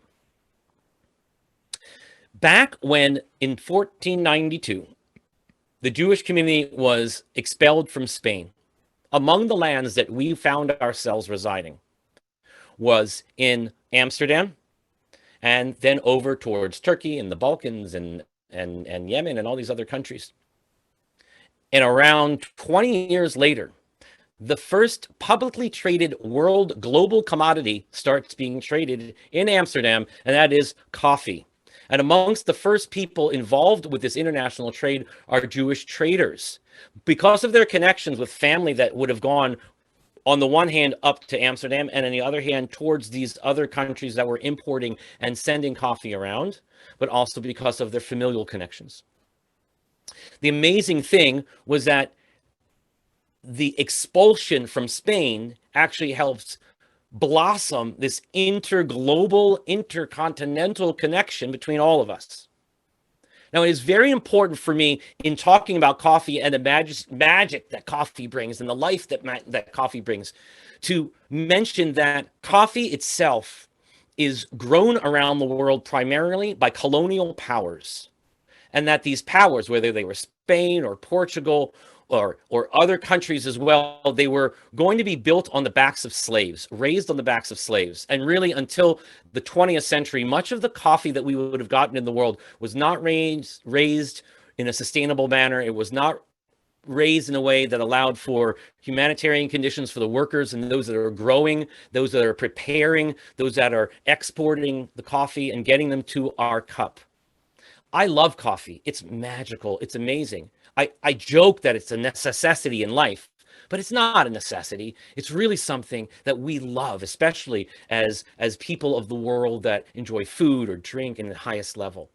For me, it's important that the coffee that comes to my cup, the seed that gets to my roastery, that gets to my cup eventually, is as sustainable, as fairly traded a commodity as it can possibly be, so that the people that I can text or email to can respond and tell me how they're doing on a given day and feel honorable in the conversations that we're having.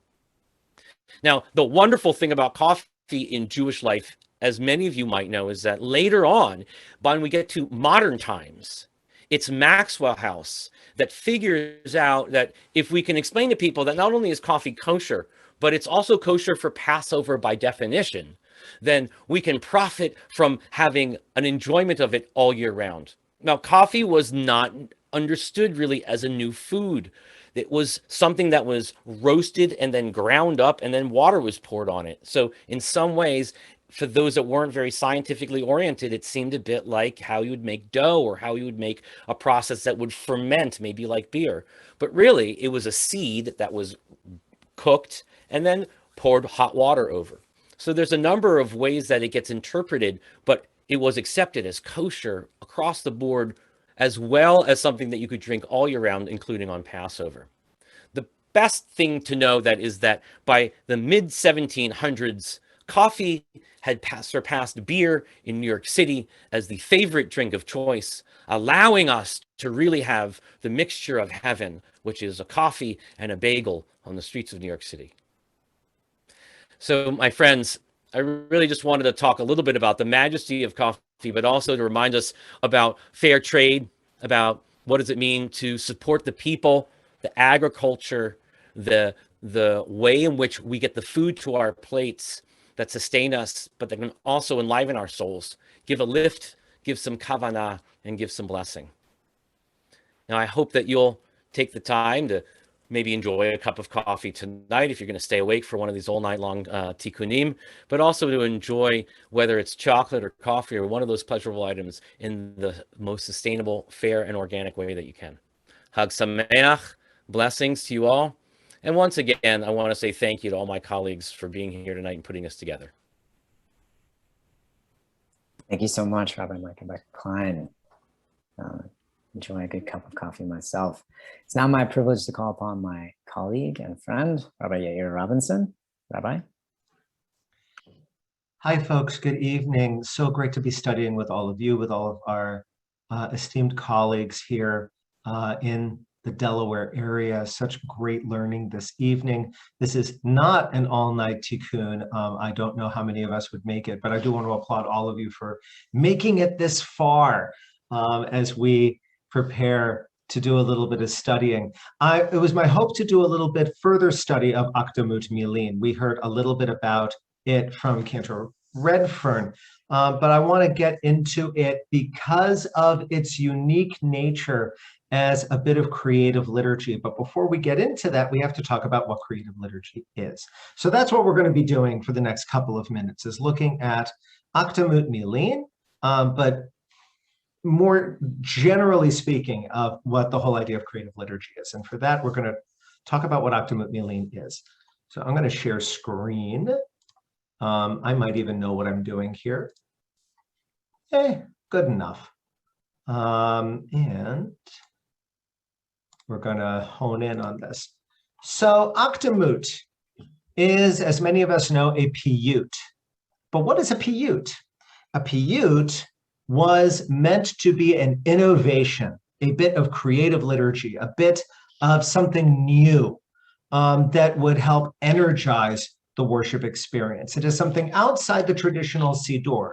Now, that might sound strange to us. Piyutim are all over the traditional Siddur. We know them as being a part of the traditional Siddur, but that was not their intent.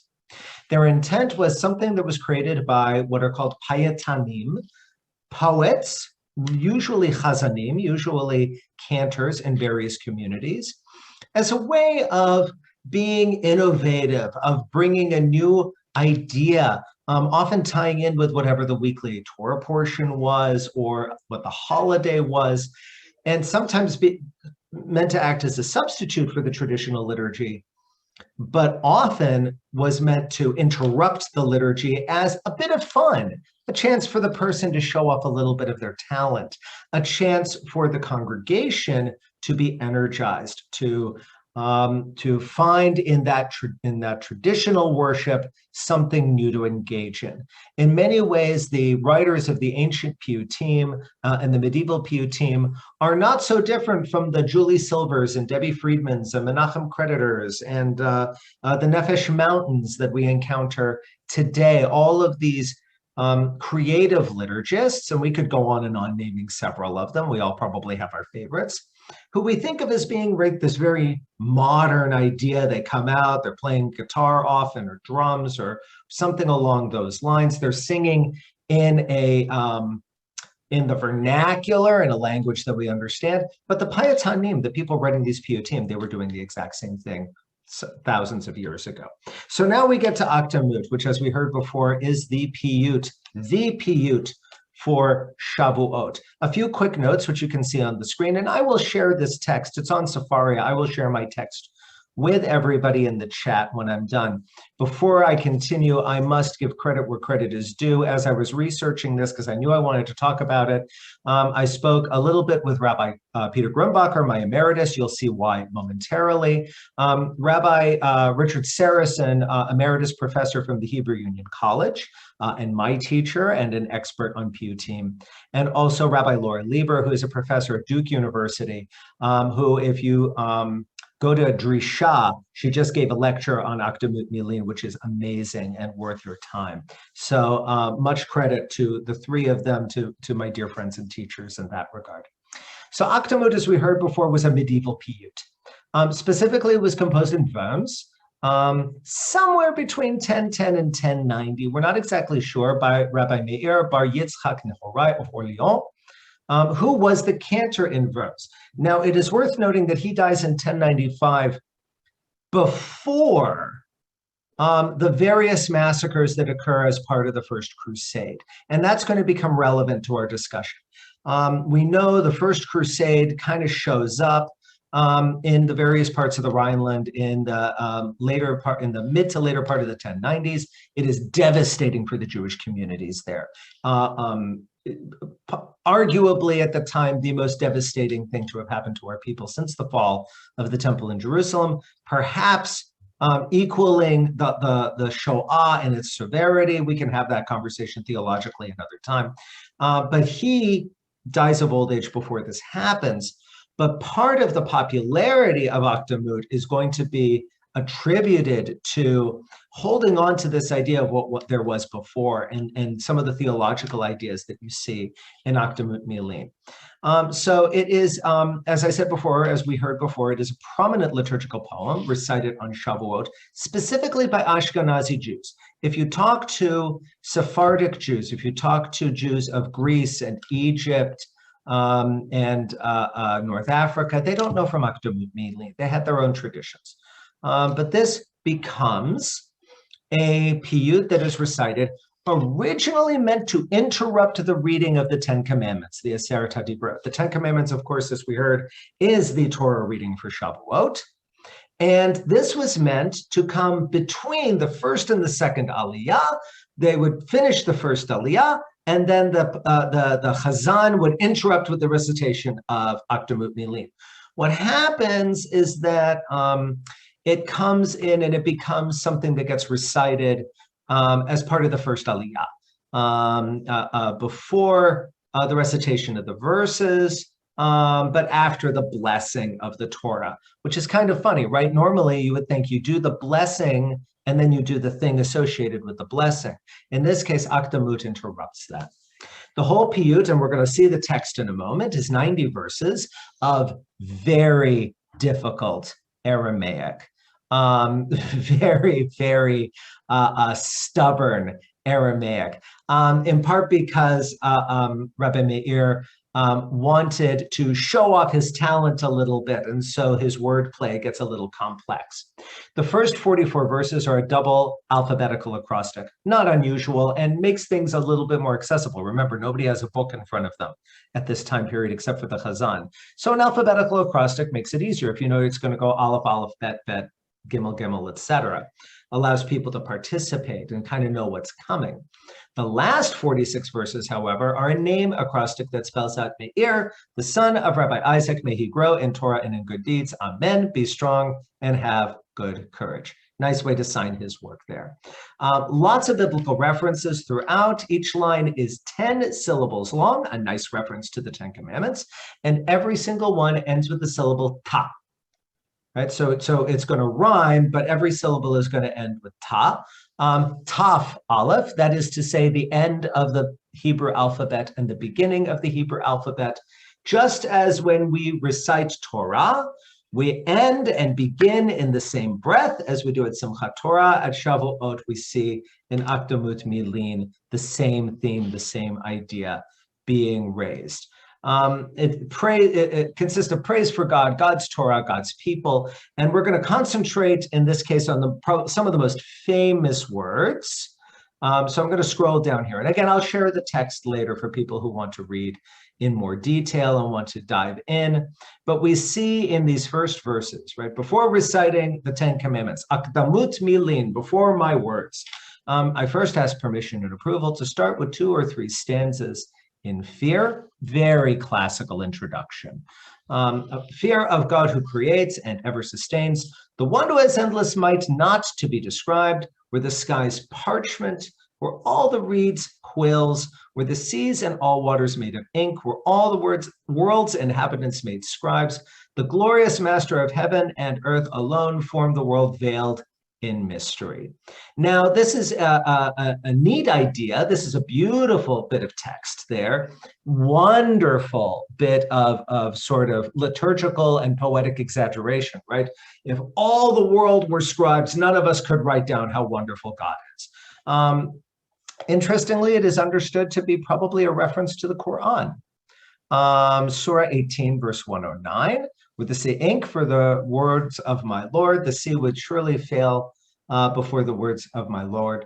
With the trees that are all the earth pens, with the sea ink, with 7 more seas to swell its tide, the words of God could not be spent. Also a Quranic reference. And we see in Christian hymns a pickup of this theme. Most famous probably is Frank Lehman's hymn, The Love of God from 1917, which picks up on these verses. Duplicates them exactly. So one of the things we start to see with Akdamut is that it's actually a little bit of interfaith dialogue going on here, where Rabbi Meir is borrowing from Muslim tradition, and then Christian tradition borrows from us. I'm going to scroll past the text, but again, you'll get to study it on your own. But I want to bring our attention to, actually, I'm going to stop screen sharing for a minute so we can see each other again, but I'll bring it back momentarily.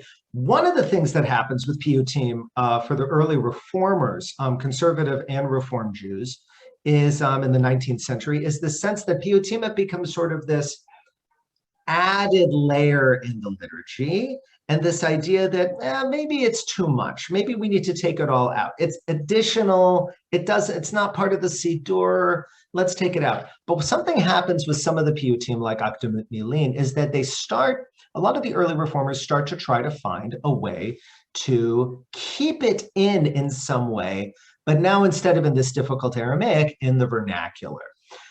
We know that Isaac Mayer Wise adapts one of the other sets of verses of Akdamut Milin into English, working with the composer A.W. Binder. If you ever have looked at the old Union hymnal, which is a wonderful repository of late 19th, early 20th century Jewish music. We see that his appears, it's song 142.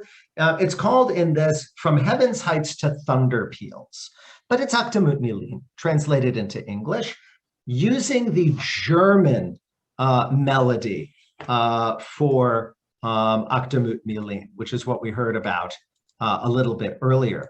And what happens is that starts getting used in confirmation services. It becomes something for the children, the teenagers, to recite before they recite the Ten Commandments. What happens a little later on, starting in the 1960s, is there's another adaptation that comes into play. Something called Could We with Ink, which is very related to the verses we saw earlier. That appears for the first time in the 1960 Union Songster. It's attributed to Israel Zangwill, the musician who transcribes the Eastern European melody for Akdamut Milin. Remember, there's not a set melody here. So there's a German melody, there's an Eastern European melody. It kind of moves around Ashkenaz in that regard. But Frederick Pickett does the melody for that. It's attributed to Zangwill, who was this, for those who know, right, this social activist and author of the early 20th century, late 19th, early 20th century. It's probably erroneous. In fact, probably what happened is Pickett saw something like Frank Lehman's adaptation of Akdamut Milin, which was meant for a Christian audience, and said, you know, I think I could work with that. And creates this other adaptation, Could We with Ink. What I'd like to do is and this gets used in confirmation classes for a very, very long time. In fact, at Congregation Beth Emet, for those of you who tuned into confirmation via Zoom this past weekend, our kids still continue to sing it. We're probably the last ones who do. But again, it was meant to be adapted into a confirmation tune, into this something that the kids would sing, as opposed to something that the cantor would sing in that regard, but still preserving this original idea of this creative liturgy dealing with the Ten Commandments. So what happens in my congregation is the Torah is brought out, it is placed on the Amud, the kids get ready to take their turn chanting, but before they can recite the Aliyah, what I have inherited from Rabbi Grumbacher, who inherited from Rabbi Drews, and goes back at least to 1960, is that the rabbi taps the lectern with the yad, which cues the kids. Why that is the custom, I have not yet been able to determine. More research will be done on that. And if you're wondering what it sounds like, and this is going to sound very similar to what we heard from Cantor Redfern, but of course a little bit more, I don't want to say refined because that implies a judgment, an ethical judgment here, but a little bit more artistically done. Here we have Cantor Elizabeth Flynn singing it a cappella. Imagine this is being done with piano. I just want to make sure that I have the audio. Hopefully this works. Could we with ink the ocean fill, were every blade of grass a quill, were the world of parchment made, and everyone a scribe by trade, to write the love of God above, would drain the ocean, drain it dry, nor would the scroll contain the whole, though stretched from sky to sky. So that becomes the melody that our kids sing and have sung for at least whatever it is now, 60 plus years. And it's a tradition that's being maintained. But what I wanted us to see is that we have this idea that all of these traditions are sort of unchanged from Sinai. And here we see, or we have this idea that we have to throw out the baby with the bathwater. And instead, what we have is this real effort to innovate, to make our liturgical traditions work down through the ages and go back to what their essence is. It's supposed to be creative. It's supposed to be energizing. It's supposed to be musical. It's supposed to leave us, dancing a little bit in the pews. And so I hope I leave you with that sense that these traditions are not just meant for us to do because they're geschrieben, but they're meant to give us some sense of inspiration, to make us feel like we are back there again. With that, mo'adim l'simcha, a joy studying with all of you, and looking forward to hearing from Rabbi Capel next. Thank you so much, Rabbi Robinson. What a very important teaching on creative liturgy.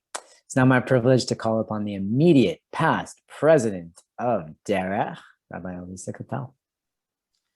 Hi, thank you. I'm going to share my screen. I set a timer for myself, so I stick to 10 minutes. Otherwise, I will talk for way longer than I intend. So Chag Sameach, everyone. It is wonderful to see all of you, to see some familiar faces I haven't seen in a while, to see some new faces, and always a pleasure to share Torah and learning. And thank you to all of my colleagues who have been here as participants and as teachers this evening. And thank you for organizing it. And I'm glad that this is now a tradition. So I want to talk about Serach bat Asher, the Toches kicking woman who made it all possible. A figure in Midrash who has this great story and who has a really important role in the story of our people. So this idea first comes up when in Midrash, when we read the story of the Exodus, when the Israelites were freed from Egypt, they went the long way, and it says, which I've highlighted, Moses took with him the bones of Joseph, who had exacted an oath from the children of Israel, saying, God will be sure to take notice of you. Then you shall carry up my bones from there with you. And then again in Targum Yonatan, which is an early translation of the Torah, of the Bible, of the Torah into Aramaic, which we would call it more interpretation than actual translation, but in that time it was considered translation, where it says, and Moshe carried up the ark in which were the bones of Joseph from out of the Nilos and took them with him, saying, because adjuring, he adjured the sons of Israel, saying, the Lord will surely remember you, and you shall carry up my bones with you. So the rabbis asked the very logical question, how did Moses know where to find these bones? Joseph had died a really long time ago, generations before. How did Moses know how to find it? And the answer the rabbis gave was a woman named Serach bat Asher, who was wise, who played the harp, she was a musician, and who tradition tells us was the first person to recognize that Moses was indeed going to redeem the people. And we'll see some other things that she is credited with as well. She's named in Genesis as one of Asher's children, their sister Serach, and again she's named in Numbers as one of the ancestors who left Egypt. So from this, the rabbis said, you know what? She lived all that time. She was just really, really old, and I love this idea. As a society, we often frown upon aging. And I think it's beautiful that our rabbis have this tradition and give us this tradition that indeed it is actually her seniority that makes her wise and that makes her worthwhile. So we read in the Talmud, Sota 13a, the Talmud asks, from where did Moses, our teacher, know where Joseph was buried? The sages said, Serach, the daughter of Asher, remained from that generation, so she was still alive. Moses went to her and said to her, do you know anything about where Joseph is buried?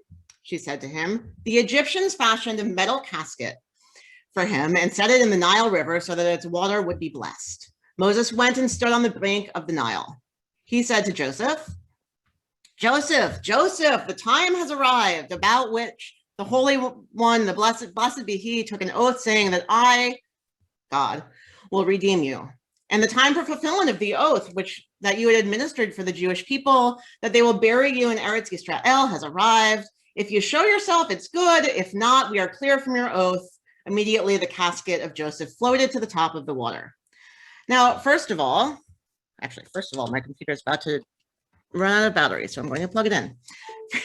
First of all, I love this idea of, if you rise to the top of the water, great, we're good. But if you don't, then we are totally out of this oath. Like, we're good here, right? It's kind of the assumption of, it's all good, we did what we could.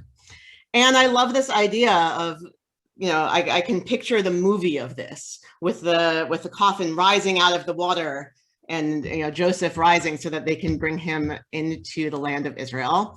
And that Moses goes to the one person who was alive that long, the one person who knows, which is Sarah. And this is probably her most famous story, but she comes up in other times as well.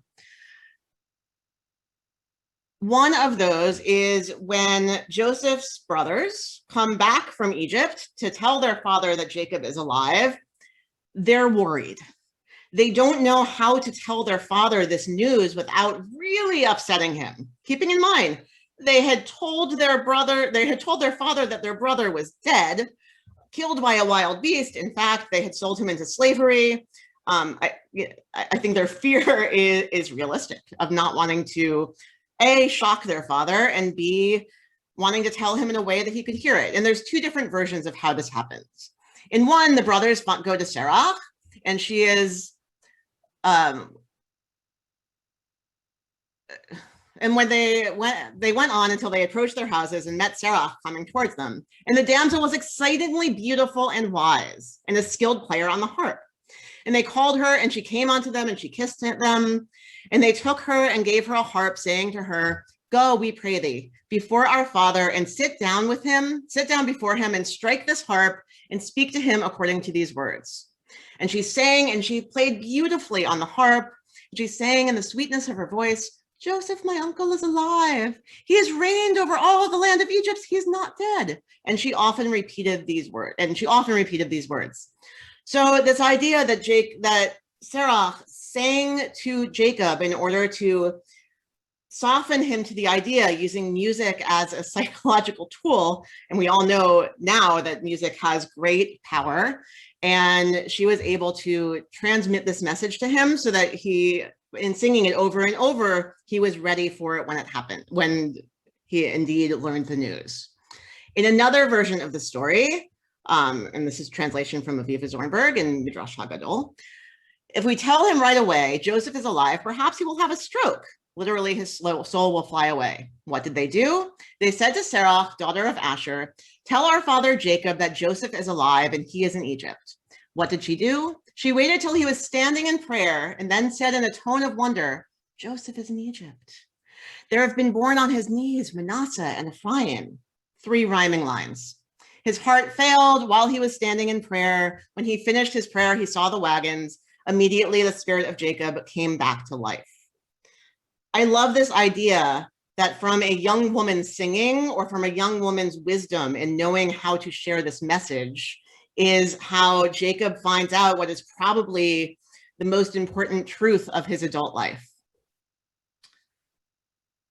And as a result, Jacob blesses Sarah and say, "May you never die," essentially. And she is in fact named as one of the people who never dies and goes straight to heaven, goes right to the Garden of Eden. And the rabbis take advantage of this idea too, in that she doesn't just live throughout the entire time of the Torah, but that she pops up here and there for other moments. My favorite being this midrash from Pesikta de Rav Kahana.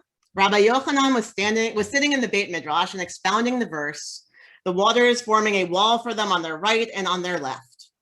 How could the water become as a wall? Rabbi Yochanan expounded that it was sort of an impervious net. Sarah appeared and said, "I was there. The water was not a net, but as transparent windows."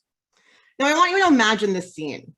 A bunch of rabbis sitting around studying and arguing about what the text means. All these men huddled over their books and saying, "This must have been what happened. This must have been what happened." And then all of a sudden, this older woman appears and says, nope, you're all wrong. It's like the opposite of mansplaining. You're all wrong. This is actually what it was like. I was there. I know. I think that's a brilliant thing that the rabbis have this story of wisdom coming from a source that isn't necessarily the expected source of wisdom. And in fact, the woman, the older woman, knowing more than the rabbis themselves because of her memory and because of this power of memory and her ability to tell the story and transmit it. One more story I want to share in newer text from my dear friend, Rabbi Leah Berkowitz, who wrote this a couple years ago on the piece is called How Serach Bat Asher Became My Patron Saint. And she tells a story about how one time her mother lost her hearing aids and they had to go searching through garbage. And then eventually she found the hearing. She prayed to St. Anthony eventually, and moments later found the hearing aids. She writes, though my mother's spiritual boundaries are permeable enough to make room for traditions from other faiths, I, an ordained rabbi, could not bring myself to pray to a Catholic saint. Why? What, I wondered, would be the Jewish equivalent to praying to St. Anthony? Had I Googled this, I might have discovered that there is a traditional, though not widely known, Jewish prayer for retrieving lost objects. But relying only on my own knowledge, which happens to be about 72% feminist midrash, my thoughts went to Serach Bat Asher. Clearly, Serach had played a role in uncovering what had been lost. So I prayed not to Serach, I'm still a monotheist, but to the God of Serach. God of Serach Bat Asher, keeper of secrets, knower of mysteries, you who reveal Joseph's bones in Egypt, please reveal what is lost to me. And as I'm sure it gives comfort to Catholics when they pray to a patron saint, it put my mind at ease to send out a call for help to one of my favorite lesser known women of the Bible. I thought that maybe if this prayer caught on, Serach and her story would get a little more attention than they usually do. Other than that, I didn't think anything would come of it. But later that morning, I remembered writing down something my chavruta had said during our study session earlier that week. I once again attacked the pile of books on my desk and found my journal. It was buried between the pages of my Bible. So may it be for us all. May we have people and figures who we can count on to help find for ourselves what we've lost, whether it's ideas or objects. May we hear the wisdom of all people around us, whether we think they look wise or whether we think they don't. May we recognize their wisdom and may they help us to find what is revealed. And with that, I say Chag Sameach. And I will share a link to that in the text momentarily. Chag Sameach, Yasher Koach, Rabbi Capel. That was fantastic. Thank you for uncovering Serach Bat Asher for us. Before we end, I want to say a few words in closing. And what I'm going to ask actually is, I know it's late. I know you're tired. I know you may have already changed into pajamas. But for those of you who are not in pajamas, I would like to ask you to turn your cameras on. Tonight, we are celebrating, thank God, the gift of Torah in our lives, the Torah that teaches us that we are not only to follow Zechut Avot, as Rabbi Biel's taught us, not only to call upon the merit of our ancestors in prayer, but also to be like Abraham, who argues with God. And to be also like Moses, who argues with God, and also to be like Aaron, who is a pursuer of peace. And tonight, as we gather, we're gathering at a time when there is less peace in the world than all of us deserve. And I'm thinking in particular of the conflict in Israel and in Palestine, where people are very much embroiled in a conflict which we hoped would have ended by now. It's a trauma that both of our peoples are experiencing and continue to re-experience. And I want to invite you in that spirit of healing about which I spoke earlier to join together with me in song. I'm going to put the words into the chat. Song is Od Yavo Shalom Aleinu.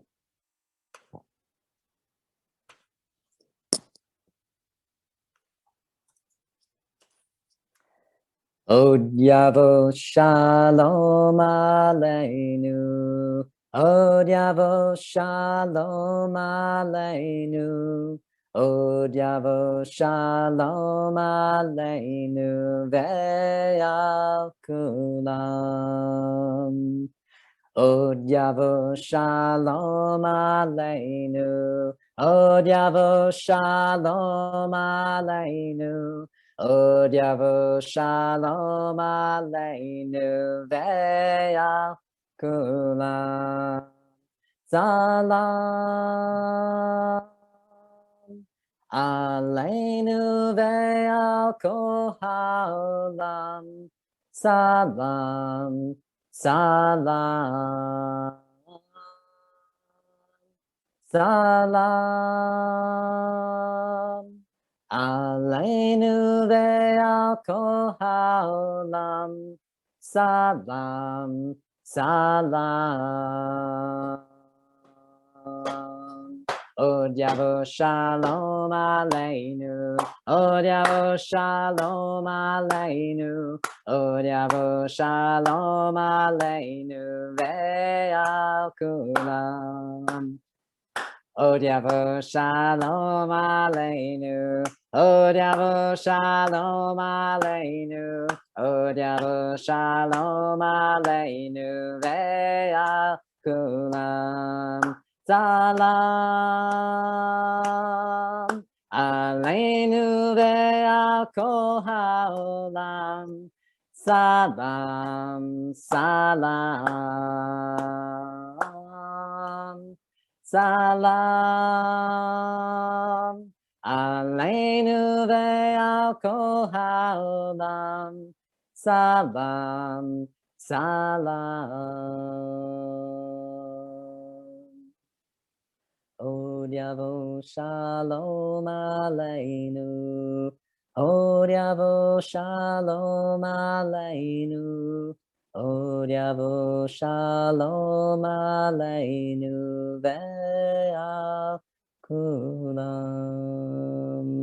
May peace come to all of our peoples speedily and in our day. I wish you all a great, great evening and a Chag Sameach. Thank you for being with us here tonight.